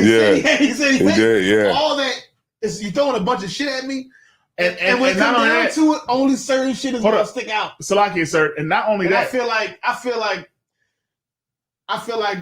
that the thing with the cop amongst all the shit you throwing at me right now, it sticks out enough to where I say I can't convict him because maybe the cop did set him up. I don't know. Hold up. I got to bring out this point. Not only did he not like white women being with black men, not only did he hate black men that got away with crimes, he said that I need to quit my job before I do something. Right. This man heard all that? This man literally said, I no longer want to be a cop because of the amount of hate that I have for black people. The jury right, but okay, if you try to go with that logic, then that's just the jury hear that. Yes. Yeah, they heard it. Right, they heard it. Right, but then you got to think. He didn't know. He said, I don't know what I'm going to do. But how many cops that are racist? Pretty much every cop that's ever fucking locked up a nigga probably is racist, but they might not be like actually like totally racist. But Salakia, I'm just saying, like he had Salakia, if I may, sir, he had a mental issue. Yeah, he couldn't perform his duties because of the amount of hate that he had. He was like the stereotype. Right, but they picked apart him. This dude was known as a Ku Klux Klan member. I'm not saying OJ didn't do it. I think he did it. I'm not saying OJ didn't do it. I think Furman did it. I'm just saying from the jury's perspective. Furman did that shit. How they get OJ's blood? Huh? How they get his blood? Just like anybody else get their blood. They got a guy in the police station. Come on, man. He got a cut on his finger. How they get a cut on his finger? On some shit. They could have never. So somebody there that grabbed his blood. That's it. Now we're going down the rabbit hole of conspiracy theory. He already had blood in this. He already had blood in the car. Some shit. They could have never got his blood. They could have just worked the deal with the forensic people, paid them off, and told them to say that he had the blood. Right, but now it's been too much time. That shit would have came out by now. OJ didn't do it. I don't know. I don't know. But you know what I'm saying? That would have came out by now. Crazy? See, we talking about the wrong stuff right now. That's way in the past. You know what they talking about right now? They still talking about Kendrick Lamar. I wanted to say that because these niggas is making history. Yeah, for real. But in the time that we've been doing this podcast, Drake put out another diss track. Another one. Kendrick just dropped something just now. So that's crazy, ain't it? Y'all niggas see, like right Nas now, never did nothing like that. See, Nas, what's all them niggas that's great to y'all? Wait a minute. None of them niggas did none of that. Well, wait a minute. Tupac. Wait. All them niggas, they never put no shit out. It says FYI. It says FYI. Drake responded to Kendrick. Okay, I'm gonna take a leap. Can we listen to the songs when I get back? Is it so another one? Drake put out a song in response to the shit Kendrick put out today. Good night. He while we was doing the show. Good night. Right after that, Kendrick put another song out. It said he said responded in 30 minutes. So yes, within the past hour, we've been talking. It says Kendrick dropped another one, y'all. They put two more y'all songs gotta out. check it out. Okay, I'm good. All right, yeah, we listen, man. Listen, what we gonna do real quick? How about we do this? While you doing that real quick, I'm gonna take a quick pause, right quick, and I'm gonna play a quick little shot from the Black Party. You know what I'm saying? One moment while we get that all together. You know what I'm saying? If y'all know, man, the Black Party was lit while we was during the Passover week. You know what I'm saying? So I'm gonna give a quick clip while we doing that, and we be right back after this commercial break.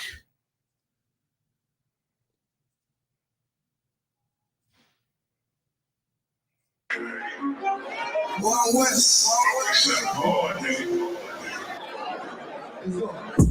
They hate it when you up, but love it when you down. Love you when you there, but hate you while you living. Only make a mention when it's beneficial. Oh, you can't keep it solid, I ain't fucking with you. Fuck a fake friend, show is over close to 13. Told you that they loved you, laughed at you when you was 13. One thing about that UPK, this brotherhood was 13. Dress you up in all black, hurt you up to put that work in. Same niggas that was on the block putting that work in. Abandon that lifestyle, now I know my purpose. Coming from a place where a black man life is worthless. 400 plus years, yeah, living out some curses. I blame the so-called leaders in the churches. Was supposed to save my soul, instead they led us to the hearses. Backstabbing, betrayed by the people you would die for. Family ain't family, so-called friends switch sides on. Cracker take a knee on your neck, whispering die. Oh, I stay strapped with the capper. That's the fire. Oh, gotta watch your back, you know them demons out here lurking. If I don't know shit, then I know one thing for certain. Look, they hate it when you up, but love it when you down. Love you when you there, but hate you while you living. Only make a mention when it's beneficial. You can't keep it solid, I ain't fucking with you. They hate you when you up, but love it when you down. Love you when you there, but hate you while you living. Only make a mention when it's beneficial. You can't keep it solid, I ain't fucking with you. I say fuck to fake love and this all your behavior. Brotherhood is a weapon, but bitch niggas is contagious. Hating your elevation instead of hitting the pavement. Watching your every move and never get motivation. Situational friendships get away with adversity. And these days, that's love and your kindness a luxury. I'd rather keep your distance, be a fuck nigga too close to me. Prefer to fuck with fear niggas than house niggas with no time to get a shirt off my back. For devoted niggas with loyalty, I notice the lack of devoted niggas that trustworthy if you ain't in no black. Ranked up, I give the fucks for free. Up before dishonor is a must, it ain't no choice for me, I'm brand different. Was never one to die, just bullshit, I'm bad different. Fuck all the information out of cool bits, I'm land different. Been taught to follow a code, Israel law, statutes, commandments, free to give and never sold, nigga. They hate it when you up, but love it when you down. Love you when you there, but hate you while you living. Only make a mention when it's beneficial. You can't keep it solid, I ain't fucking with you. Damn, I hate it. You for real hater, must not be on what you say, must not be getting no real paper. Wild West, nigga. Dear hater, you for real hater, must not be on like you say, must not be getting no real paper. Nigga can't have more than you know them niggas will still hate you.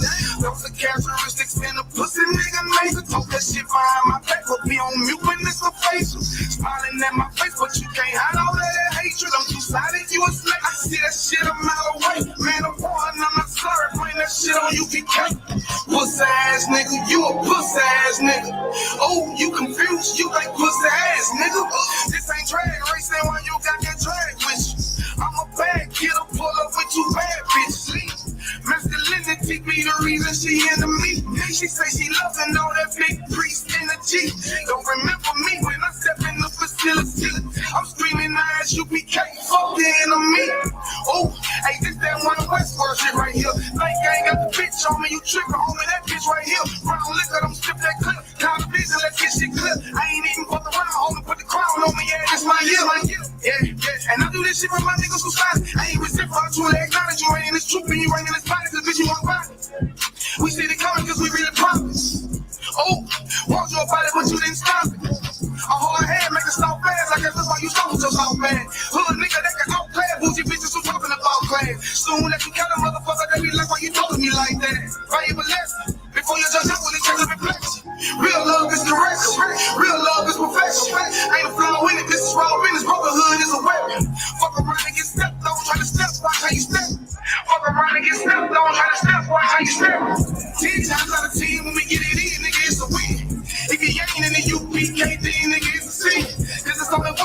one, two nigga one speed, yeah, one down. But when the shit hit the fan, put the nigga ran, they got in the win. When niggas said he was down, really the nigga switch. Niggas said he a rapper, really the nigga snitch. Really the nigga quit, hey, really the nigga bitch. Yeah, and I'm just telling you the truth, about it, this ain't even a diss. Yeah, this how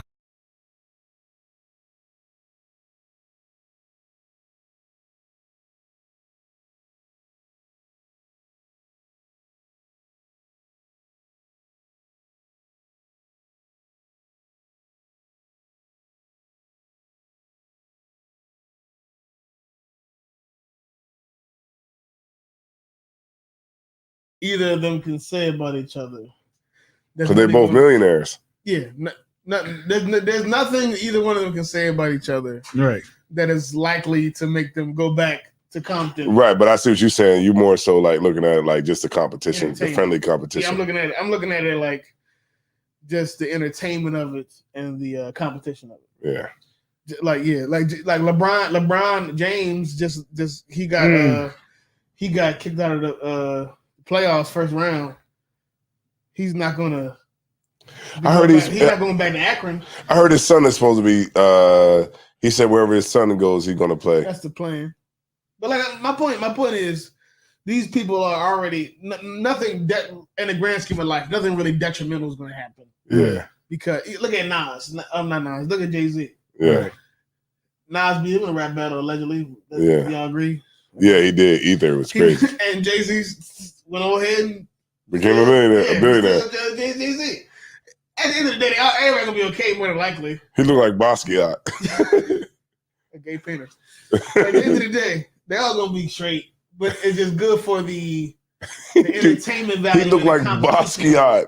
That's crazy. That's what 50 Cent said. Yeah, but I looked at Basquiat. I'm like, who the fuck is Basquiat? But I was like, God damn, he looked like he looked like fucking Basquiat. I know all about the boy Basquiat.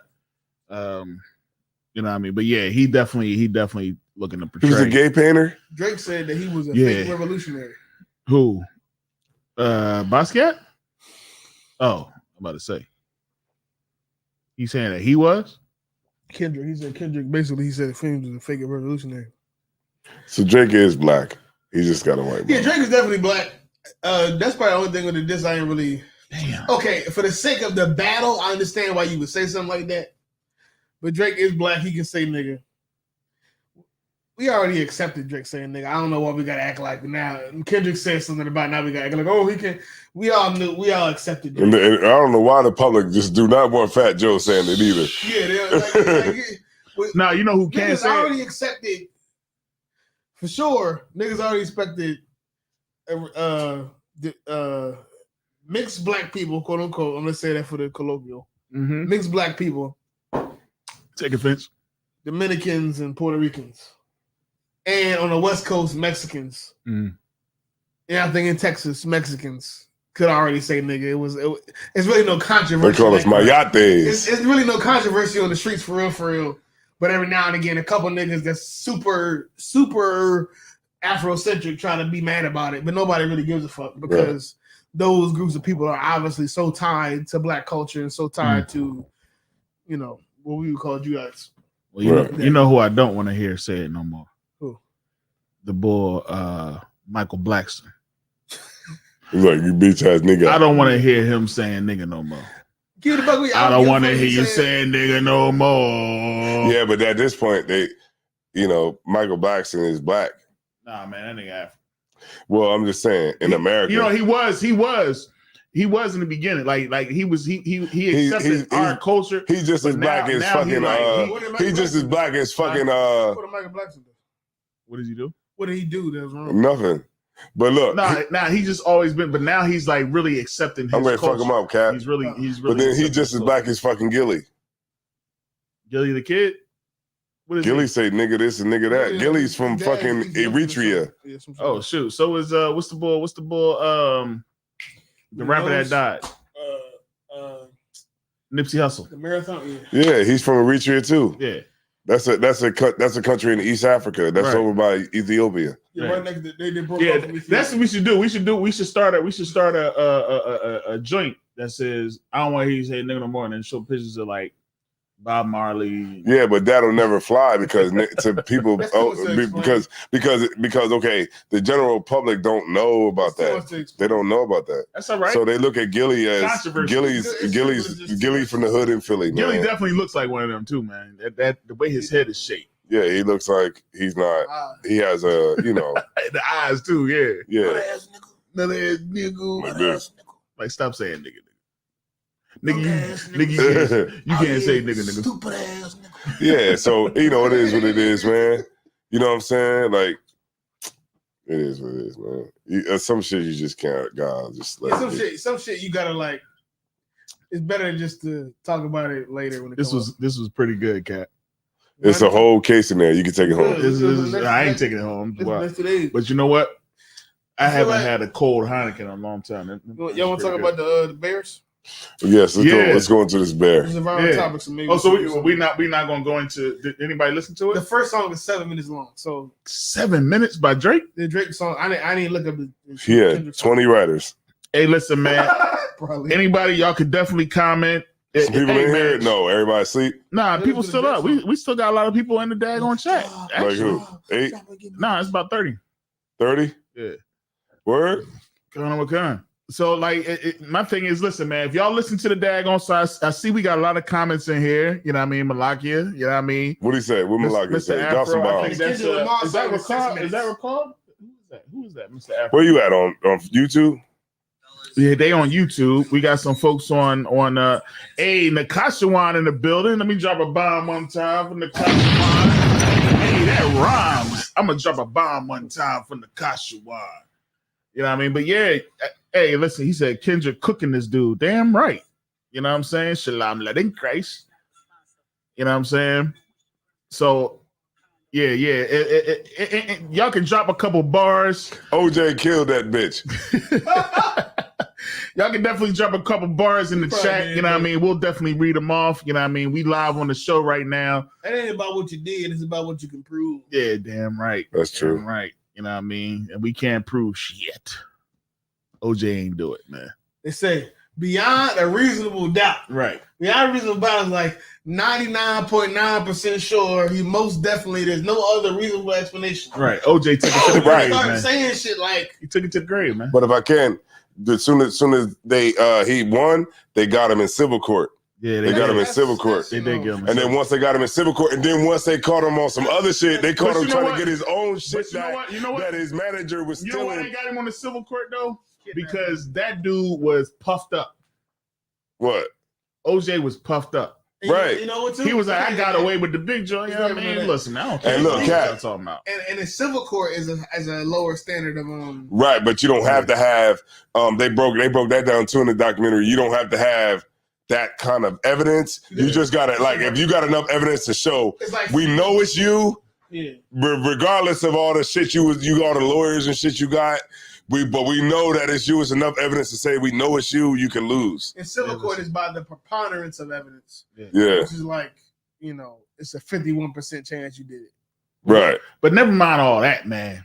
What is they saying? I want to know what's going. I'm ready to listen to this Kendrick joint now, man. So it's like I'm curious to know what did Drake say? Okay, only can I get something from Drake? Compelling that Drake said that I just listened to while I was out there is that Drake. I didn't listen to the Kendrick Lamar shit. But Drake said he accused of Kendrick being like a fake revolutionary. That his baby mom is mixed. Only reason Drake said that is because he was making fun of Drake about being mixed. Okay. So it was like, you acting like you were revolutionary. Not enough. And you ain't doing nothing for. He said you ain't revolutionary, but you ain't doing nothing for your hood. Your baby mom mixed. That's the only thing compelling that he really said. Yeah. Okay. Because that was stressing Kendrick Lamar out that he wasn't doing enough for his hood and folks was dying and all that other type stuff. Okay. What else you say? Let me see. And Kendrick came out with another one right away. Drake came straight out and said "nigga," which was what you should have did. Right. He came straight out and said "nigga" off bat. I said it, I know that you mad. I've emptied the clip over friendly or jabs. You mentioned my seed, I deal with his dad. I gotta go bad.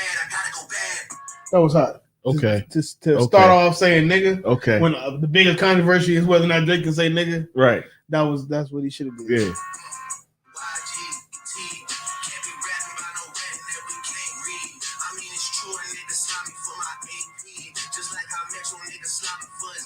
He said somebody slimed him for his AP. That don't really sound like something you should be admitting to.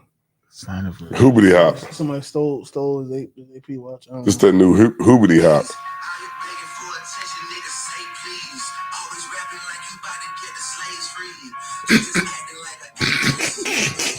You got to put it on the mic. You got to put it by the mic. Oh, I hear it. Oh, damn.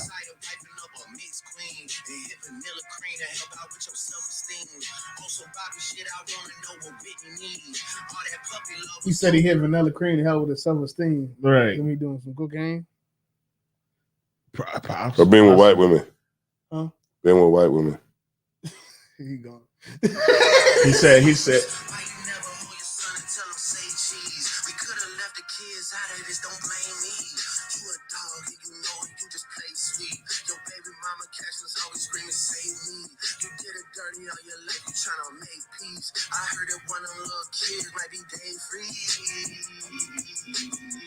saying somebody's baby mother's kids may be Somebody else's. Yeah.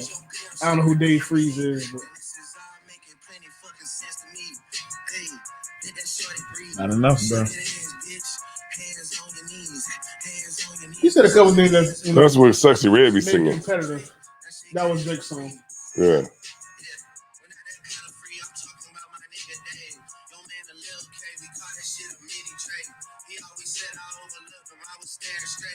I like this. I like this battle shit.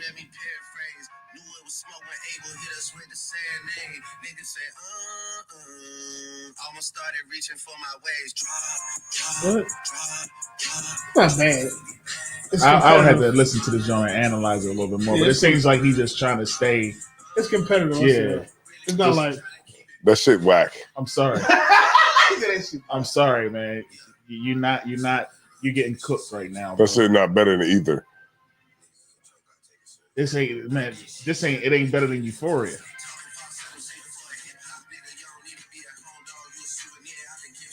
He sound like Jay-Z when he tried to come out with Super Ugly.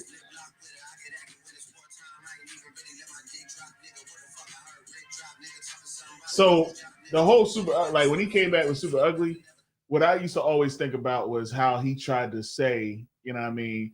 Because you know who and you know what, you know who. Let's keep that between me and you. Like it was like he was just trying to say, don't, please don't come back at me. Yeah. Else I'm gonna have to bring out something so deep and secretive. You know what I'm saying? I mean, that might be a nigga that don't got shit, but he just got enough. Yeah. He can say that, and then people start to speculate. Yeah, exactly. And that's all you need. And then when he came out with Super Ugly, it was just like, nah. Or you can be like, I know some shit about you. I know about some You don't want me to shit. tell. You better not let me. And then all the people gonna be like, I think everything happened at one time that he might be talking about. Like, Exactly. And you hoping that the person that you're going against is going to say, I don't really want him to tell some shit that I don't. He don't even know nothing. I don't even know if you know bluff. what I do know what happened to me back when I was a kid. Bluffing. It's a bluff, right? So and that's how I look at it. That's why when the whole J. Cole thing, that's kind of how it was. J. Cole, his joint was kind of like, his response was almost kind of like the ether response. You don't want me to come out and say some stuff, but then he came back and was like, I apologize. I'm sorry. You know what I'm saying? It fuck with my spirit. Because Kendrick was like, nigga, don't tell no lies about me, and I won't tell no truths about you. And that's basically like where it's at right now, where Kendrick just got mad ammo, and he could just go ham. He's like cat. Yeah, I don't feel like Kendrick has much rumors about him. I feel like you kind of would have to make something. Well, he said he boring. I feel like you have to kind of reach for straws. Yeah, he said he boring. It's nothing. It's nothing about me. You know what I'm saying? But your life is out in the get open. up in the morning, light some incense. Yeah, do some push-ups. He wears some zeets. Meditate. teaches kids how to write poems. Yeah, that's about it. You know what I mean? Go for a walk. That's about it. You know what I'm saying? He probably sprung up his juniper trees, his bonsai. Right. He's a juniper trees. Yeah, he ain't doing nothing out there worth, cringe. Worth a bit, nothing to be embarrassed about. Right. So that's why he just like, man, I already got stuff lined up. Drake got something. He's bad definitely got a lot of stuff bad. He got a bunch of bad shit that that's already confirmed. Right. We know. Good night. So he probably do got some other things that we don't know about. Kind of. Drake got a lot of embarrassing shit actually. Absolutely. That we already know about. Yeah. So all right, it wasn't. That was pretty mid. It was competitive. I ain't gonna say that's a good point to say he's a fake revolutionary. They ain't did nothing for nobody. You're right. He talking all that shit, but his wife is mixed. How about that? Can his wife say nigga? Can Kendrick's kids say nigga? Damn. Damn. That's kind of when you throwing that shit out there. Damn. That's a good point. That's kind of the most compelling point. If his kids can say it. Or if his mom, I guess he could have brought up. If his baby mom could say it. I guess he could have brought up, Kendrick bringing a white chick on stage. White people say that when they get mad at you. He could have said something about that too. You know what I'm saying? So I mean, we'll see. They were like this. Take it. Take it. Take it.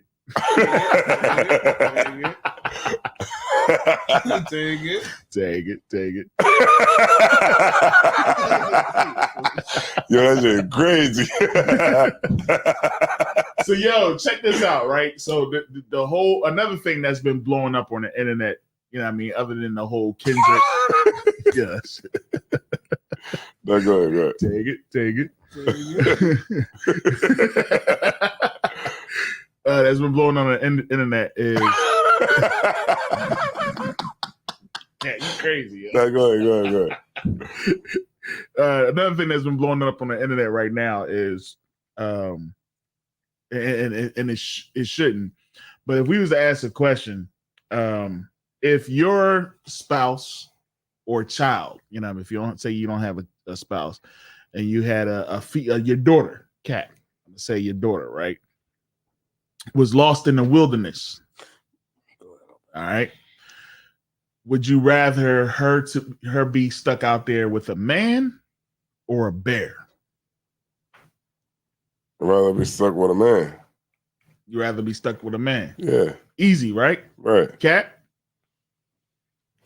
Mario? I would say off of face value, when I first heard this topic, I would say the man. Yeah. I think because we know righteous men. You know what I mean?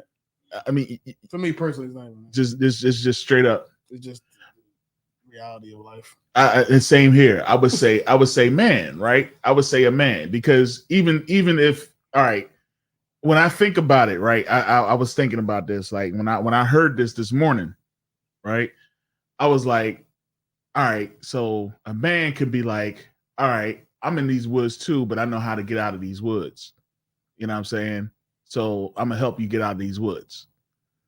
Well, this morning, the whole time, everybody was saying bear. Everybody was saying, I would rather. It was a black man that called up. He said he got 2 daughters, and he said he just knows the nature of man. I would rather my 2 daughters be stuck in the wilderness with a daggone bear than to be stuck with a man. He said because the nature of man is just they conquering. I guess he's thinking about the worst case. Now I watch a lot of documentaries, and I've seen some predatorial men that do all types of crazy stuff.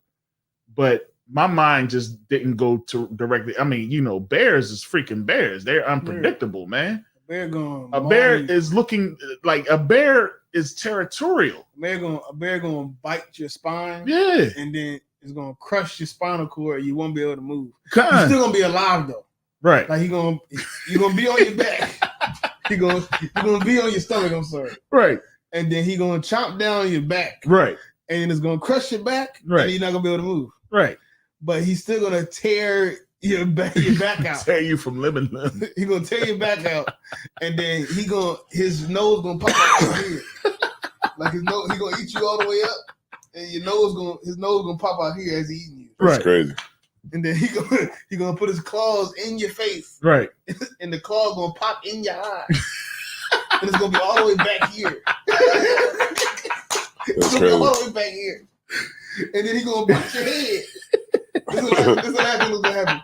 He's gonna bite your head and it's gonna clamp down. It's gonna clamp down on your head. It's not gonna be hard for him. No. It's not gonna be like a difficult thing. Yeah. He's gonna just crush your skull and then boop, you going. But what if it's a mother bear? They are nurturing. Yo, that shit is so stupid. Okay, it's dumb as hell. You get down sir. to the nitty gritty. You're like, okay, is it a black bear? Is it a panda bear?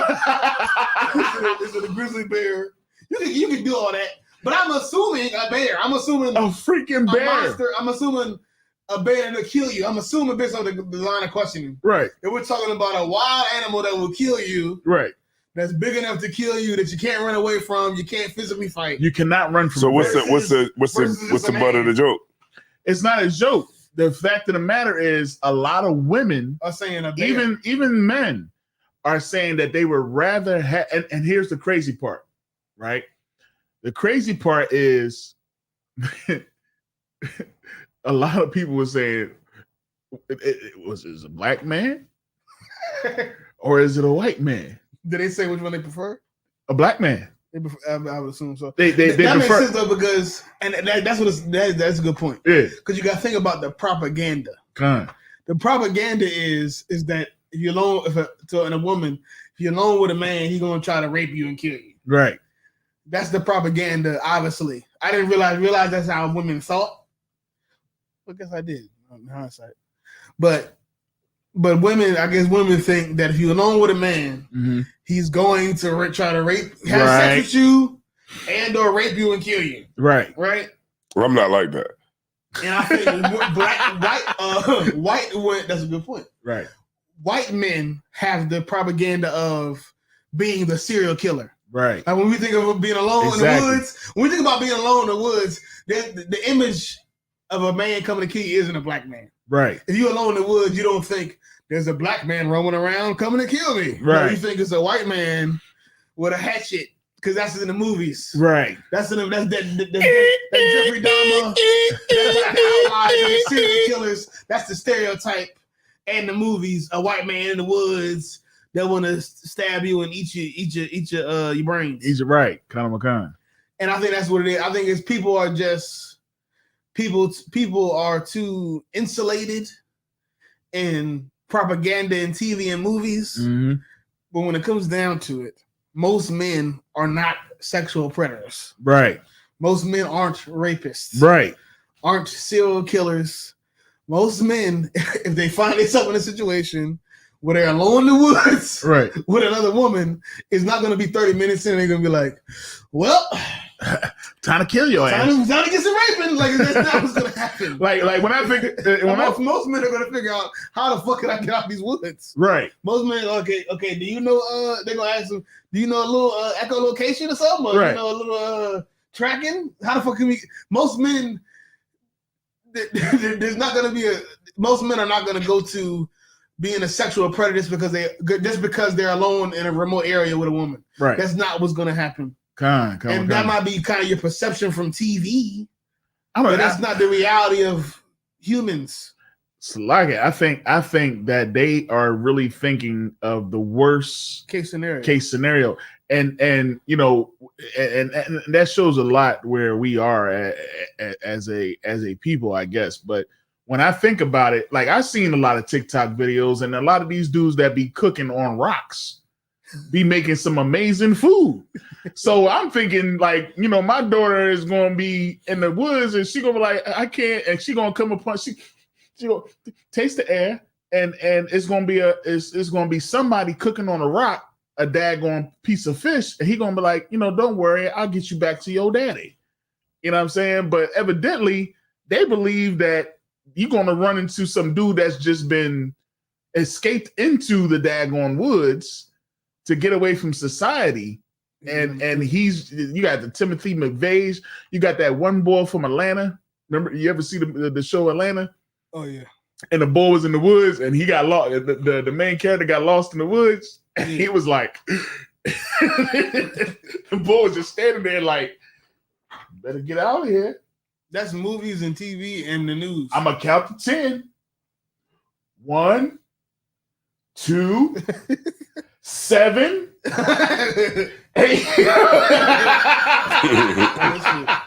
That's funny as hell. You know what I mean? They think they're gonna run into the worst case scenario on there.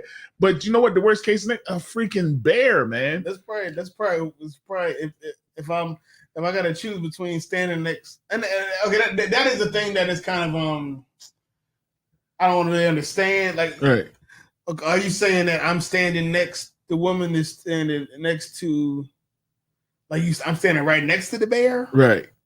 The bear walks up on me. The person walks up on me. Like, what is the scenario? See, and that's another thing. What type of bear is it? Why There's a difference between a black bear and a grizzly bear. But it has to be a scenario. I would think, really, in reality, yes, it would. It would. All right. It would, because there's a difference between what woods am I at? There's woods. I got woods near next to my house. You ever seen Cocaine Bear? No, I didn't see Cocaine Bear. So, but I did watch a movie called Grizzly Man. Okay. Where the white man was out there in the woods with bears. Right. And he loved the bears. He was hugging them and videotaping them. Got you. And one summer he was out there and they ate him. They ate him and his rib. Good night. So I can see how, but that's a grizzly bear. They're a little more aggressive than black bears. Right. My point is there's different parameters and situations. So it might be a little different. The situation gotta be like if you got a basket with food in it. I don't know. I don't know. I got a basket with food in it. I can get a bear some food. When I first heard the scenario, I was thinking that me and the bear, the woman and the bear, is standing right next to each other, and they appear in the woods. Right. And then, or a woman and the man is standing next to each other, and they appear in the woods. Right. When you say bear, I'm not thinking of black bear. I'm not thinking of panda. I'm thinking the big old grizzly bear that'll kill the shit out of you quickly. Right. So if that's the case, I want to be in the woods with the man. Exactly. I'm thinking more like my daughter gets lost in the daggone woods. I was thinking like that. And then she sees a man. You know what I'm saying? And she's like, help me. Right. Or she's get lost in the woods and she sees a bear and the bear sees her. What do you think the bear going to do? I would think generally the man is going to be safer. The man is going to be safer. The man is probably out there hunting. He live out there. He's been out there. Like I said, the likelihood of the man being a freaking axe murderer is low. All right, so let's say all right. In reality, if you look at the stats, if you look at the numbers, don't fuck what you saw in the movies. Right. If you look at the stats and the numbers, most men, even if they live in the woods or they're going on a hike, they're not axe murderers. They just are a guy in the woods. All right, so let's say he is the worst type of man. Then I want the bear. Okay, well, I can't even say that necessarily because what type of bear we talking about? A bear. If it's a grizzly bear, then I probably take the man because you probably better off fighting the man. Right. But if it's a black bear, black bears a lot of times aren't as aggressive. Right. So they might just run away from you or something. Right. You just be like, ah! Ah! Like I said, it depends. Right. But generally, I would say the man. Still, either way, you still going to say the man. He's growling. Growling is crazy. You said what? He's growling. Get away from me, man! But man, I mean, you should have chosen the man. That's one of those posts where it's like the woman in the what color is the blue dress? It is, but you know what's crazy? The crazy part. Remember that one? Yeah, I definitely remember that. It's like one of them hypothetically, like nobody can ever be a winner. But the crazy part is that it's a lot of women. It's telling a lot of women. It shows the women think. Yeah, it's definitely a lot of women. They're saying that they would rather their daughter or themselves to be stuck in the wilderness with a bear. Maybe they don't know what a bear. Did they know what a bear can be? Did they get with bear? Maybe that's a problem. I'd rather be stuck. They don't know what a bear I'd rather be stuck with another human being. You can't. I'd rather be stuck with another human being. You can at least talk to the bear. Man, I'd rather another person there in the fucking wilderness with you that could help you survive. Like a woman What the fuck a bear gonna do? It's probably gonna run away from you. Even if it's a big and strong. I mean, I would prefer. Oh, so like it. The bear ain't gonna fucking stay around. The bear is gonna fucking leave and go somewhere in the fucking woods. And that was something people were saying. It was like, you know, once you're out of the vicinity of the bear, the bear. No, but I'm just saying, once you're out of the vicinity of the bear, they're not gonna care about you no more. I need to know more details to make a decision. Right. Really. But that's crazy though. That's crazy that we still need more. I need to. Is it an aggressive bear? Is it an aggressive man? Is it a peaceful man and a peaceful? But the fact that we still have to have a whole scenario based off of a man and a bear is crazy. Off. If I had to make it 10 seconds, I would probably pick the man. I'll pick the man. If I was under pressure, like you got to pick something right now. Yeah. All you know is man and bear. I'm picking the man. I'm picking the man because even in a scenario, because I feel like typically a woman or a man would have a better chance of fighting a man. My child and my wife is dead. Of a bear, yeah. Of a bear. Of a bear, they gone. They can at least try to fight a man. A man, even if a small woman, punches a big strong man in the face, it's still gonna hurt. Yeah. But you hit that bear, it probably won't even mean nothing to the bear. You dead. You dying. You close casket. Try to punch a bear in the face. He ain't gonna give a fuck about all that. Close casket, bro. It's not even gonna mean nothing to him. That bear is doing he's doing some crazy stuff to you. You know what I'm saying? That's it. He gonna bite that. But the man is gonna get the doonies. The bear gonna start here, right here. Right. He gonna get to eat you right here. You gonna still be alive. Yeah. You gonna be like awake, and you gonna be looking at him chopping down. You gonna chop down on your ass. And you ain't gonna have that part no more. You still gonna be alive. And you can't reason with the bear like, all right, you took my shoulder. That's enough. And then you gonna look down. No genitalia. Chomp gone. Chomp done. Yeah, that's funny. The bear's still gonna be eating your ass. Still alive. But with the man, you be like, nobody can see us, man. I won't tell. He gonna hit you right here. The bear gonna hit you right here, and you gonna see your rib cage in his mouth. Good night. You gonna still be alive. You gonna be like, this is good ribs. You gonna still be alive. Good ribs. Dozing off because you bleeding out and you're fucking terrified. Right. And you're gonna see him eating your rib cage in front of you. Right. And then you're gonna die eventually. But yeah. I'm just saying it could be absolutely terrible with a bear. Who Ghost 9 up in here? Ghost 9 said, "What up, cuzzo?" I don't know who Ghost 9 is. I don't know who FAMU is, but what up, cuzzo? What's good? You know what I'm saying? It might be my cousin. Oh, let me see. Said Ghost 9. It might be my cousin. Good night. You know what I mean? What up, cuzzo? What it is. All right. But yeah, man. All right, man. Let's go ahead and what you say? You getting tired, Cap? He was tired. Yeah. As soon as he started talking about bears and shit, he was like, if you ever see me in the woods with the bear, help the bear. No, I don't see who that person is talking about. It said Ghost 9. Ghost 9. Yeah. So yeah, we definitely gonna hey man, we're gonna check out the Kendrick Lamar Drake joint, you know what I mean? Look a little bit further into that. And hey, we might jump on again tomorrow. Somebody phone on. We might jump on again tomorrow, you know what I mean, and we'll analyze it a little bit more. You know what I'm saying? Sure. You know what I'm saying? We might jump on around like 5 or something like that, you know, whoever, you know what I mean? And we'll analyze it, we'll listen to it, and we'll see what's going on. But I'm already going for Kendrick, you know what I'm saying? You know, Kendrick, my dude right there. You know, but we'll see what Drake has to say, and we'll go from there, man. I mean, but that the last 2 joints that I heard from Kendrick was pretty much fire to me. You know what I'm saying? I know a lot of people be like, you know, he got like too many daggone voices. But you know, it is what it is. You know, yeah, man, we're gonna be up in here, man. Yeah, we'll be up in here. Yeah, we're gonna be up in here, man. We'll be up in here, man. Yeah, man. You know what I'm saying? Yeah, I mean, any more comments, man? Y'all, you know what I mean? Y'all can definitely drop a bar or 2, you know what I'm saying? You know what I mean? Y'all can definitely drop some stuff that y'all might have heard that, you know what I mean, that's really hitting off of the new joint. You know what I mean? We definitely got all ears. But, you know, as usual, man, Root and Speech, man, we definitely live out here, man. You know what I'm saying? Big shouts out to everybody that was able to chime in with us. You know what I mean? We got George Sanders, you know what I mean, in the building.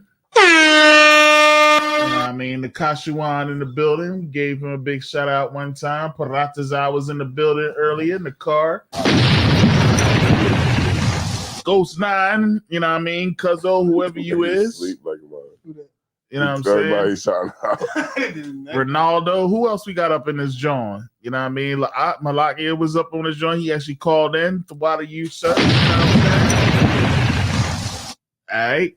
And everybody else that's listening, man, we got a couple viewers. Everybody's still hanging out with us, Cat. How many is a couple? You got like 32. I mean, you can't. You know, 32 people in here. I've been looking Facebook and YouTube. It definitely is. On what app? We got Facebook and YouTube. Oh, that's it? I'm looking on Facebook right now, and it says nobody's in here. That's what it's showing, man. Why y'all hating on us, man? Look. Why you hating on yourself? Why you hating on yourself? Look right here. Look, it says live. I'm going on YouTube. It says, well, Facebook is live. That could just be on your joint. You know what I mean? We got other people. You know what I mean? Other people sharing this joint. 32 people. Yeah, watching right now. Yeah, that's what we got. YouTube page you on Delaware? Yeah, well, we got Delaware up. We got Root and Speech up. We got There's 3 watching on. Yeah, we got 2 Root and Speech joints up. We also got a Twitter pages up. You know what I'm saying? Yeah. Hey man, y'all better start commenting before we just go ahead and disconnect. We don't believe the dad go. Oh, it's 33 now. We don't believe y'all on here really watching. Y'all on Twitch? Yeah. Oh, it's 34 now. They really starting to come in. Nah, man, we about to go ahead and disconnect because we don't believe folks really be watching us live, man. If you're not on Facebook or YouTube, tell me where you at. Yeah, tell us where you at. Where you know what I mean? Well, where you coming from, man? You know what I mean? We got people on this joint like, like, oh, they see me. Let me get out of here. But yeah, man, it was some dope topics, man. We talked about the Kendrick Lamar Drake joint. You know what I mean? We talked about Cap, you know what I mean, and his experience driving a truck, you know what I mean, driving a 16-wheeler. You know what I'm saying? And of course we went on you know what I mean, talking about the Bears situation, the man versus bear situation. You know what I mean? Are you a man or are you a bear? You know what I mean? Are you? We even went into OJ and how OJ didn't do it. The Cap seems to believe that OJ did. What's that? That's your song, Cap? Yeah. So I guess that's the kind of chick right there. You know what I'm saying? Good fight. But yeah, we about done, man. We about to. That's pretty dope, off. right? I guess. Hold up, Nakashuan said he got a question. Got guns, man. Nakashuan got a question. He said, "What's the greatest diss song of all time?" Ether. I don't get in those arguments anymore. You don't get in those arguments? I don't know. You think Ether was the greatest diss joint of all time? You see how it started? You see it's already started. Which one do you think is better? Which one is so much better than Ether? I think hit him up or something. Nah.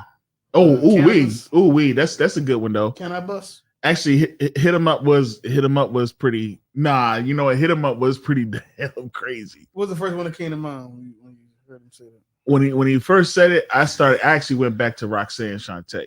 Damn, this nigga going deep. Yeah, we gotta go sleep now. He said Roxanne Shante. God damn. Yeah, I did. I don't know what that song even sounds like. God I did. damn. Anytime a female rapper shakes a male rapper. He said, "What's the best diss track?" Remember that one time Beethoven this Mozart? God damn, man. That shit. Roxanne Shante. What the fuck was that? That's the 80s.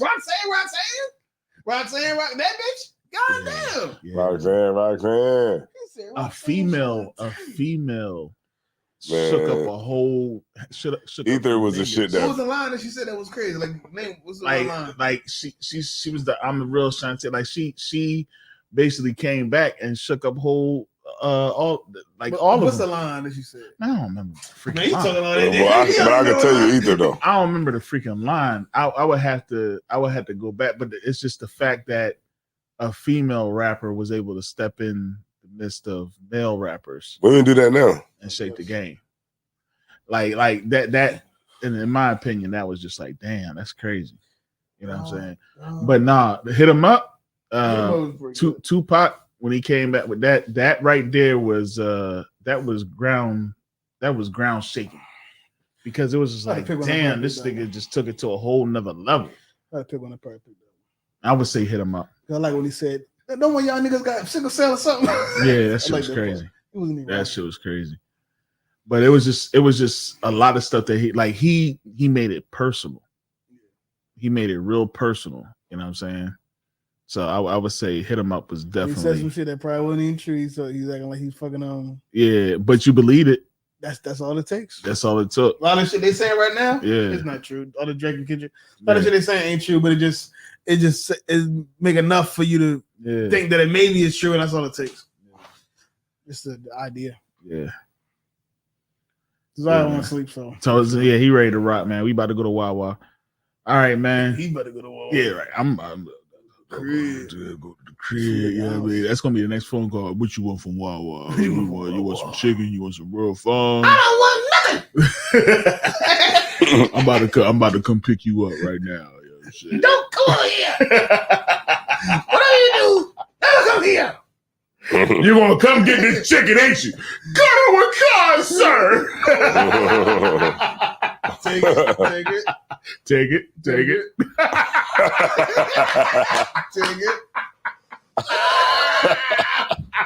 All right, dub. Take it. Man, look. Man, go back to sleep. All right. No, I'm up. I just want to say, shout out to everybody who watching the show. Yeah, for sure, man. All 32 you ghost people. We appreciate y'all, man. Not no 32 people here. That's what he said, man. Hey, we only got one daggone response since then, so it might not be. It says 35. I mean, it keeps saying we're going up. I don't know what I'm trying to get things because there's multiple little apps on there you can plug into. Yeah. That's why I asked for Twitch because maybe it's on there. I don't know. Yeah, kind. Yeah, it keeps going around, but. All right, sure. But yeah, man, the Kashuan, that's what we got right now, man. We saying Hit 'Em Up. You know, we got two people in here for Hit 'Em Up is the best diss song of all time. You know what I'm saying? And with that being said, you know what I mean? I'm Captain Zawan. Azar War. It's Captain Ariel. Yes, sir. And that's right. We are snoring in speeches. Snoring in speeches. Rude in speech. We done been up too late, man. We've been up later than this, man. All right, hey, shalom, loving Christ. We gonna go ahead and man dip on now. I'm about to have a Passover with Daniel Allen now. It probably be good. Nice and simple. You just go home. Go around the corner. Go around the corner. Get you some lamb home rice. And go home. Yeah, go right. I ain't got to deal with all the rest of the shit.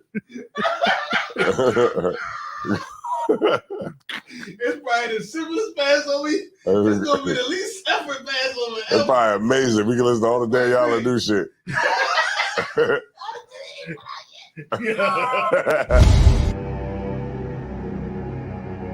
Killer Vision. I'm out Delaware, my niggas is heavy there. I'm out Delaware, my niggas is heavy there. I'm out Delaware, my niggas is heavy there. I'm out Delaware, my niggas is heavy there. I'm out Delaware, my niggas is heavy there. I'm out Delaware, my niggas is heavy there. I'm out Delaware, my niggas is heavy there.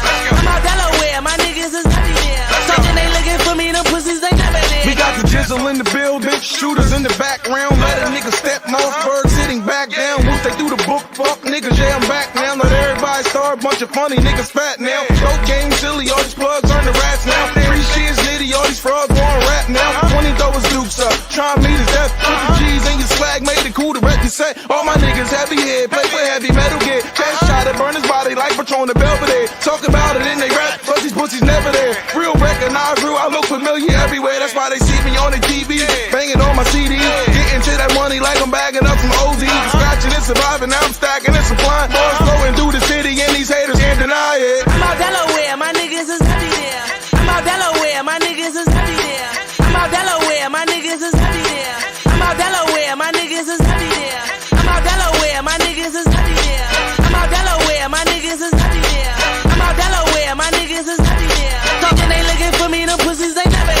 no boss where I come from. Frauds where you be at. I'm on Delaware where pussies don't really be at. I rack the bag that the place is OT at. Different forklift, them killers don't need ski masks. Shout to Dumb City where Boob and KB at. 20 money baby, the dub is where they re at. Project money, the bucket, the 2-6. Shouts to KG, plus grams and Larry Lips. Couple shooters out 40, go to war for me. Yellow with the purple, throw it back, grab Ori. Most of the monster, 2-knife Esco. Giving out funk work, crab crawl, let's go. We round like the West Coast, talking ain't the topic. Shooting like pool, 8-ball, corner pocket. Airplane mode on you niggas, I'm the pilot. I-95, 302, we get it poppin'. I'm out Delaware, my niggas is heavy there. I'm out Delaware, my niggas is heavy there. I'm out Delaware, my niggas is heavy there. I'm out Delaware, my niggas is heavy there. I'm out Delaware, my niggas is heavy there. I'm out Delaware, my niggas is heavy there. I'm out Delaware, my niggas is heavy there. Talking they looking for me, them pussies ain't never there. I got some niggas in the box with the ox walking the rec yard. Doused to be near while they move my baby Randolph. Certified goons all down for some shooting. Bill for John J, them crackers uptown roofed them. Can't forget Flies, Larry Lips, and G-Wise. Breeze with it is all the ox and they salam. North ain't been the same since ain't got all the time. Damn, JJ, you was triple, what you doing? The pig told him Damo, Bam got an elbow. Church took a piece for the 7 but got railroad. The feds grabbed repo, now I kept the G-Do. Leak was getting money but the Jacks miss Rico. Bert, that's my people, live by the G-Code. Rube got 8 but they rock KG though. Box can't come home, Shan on death row.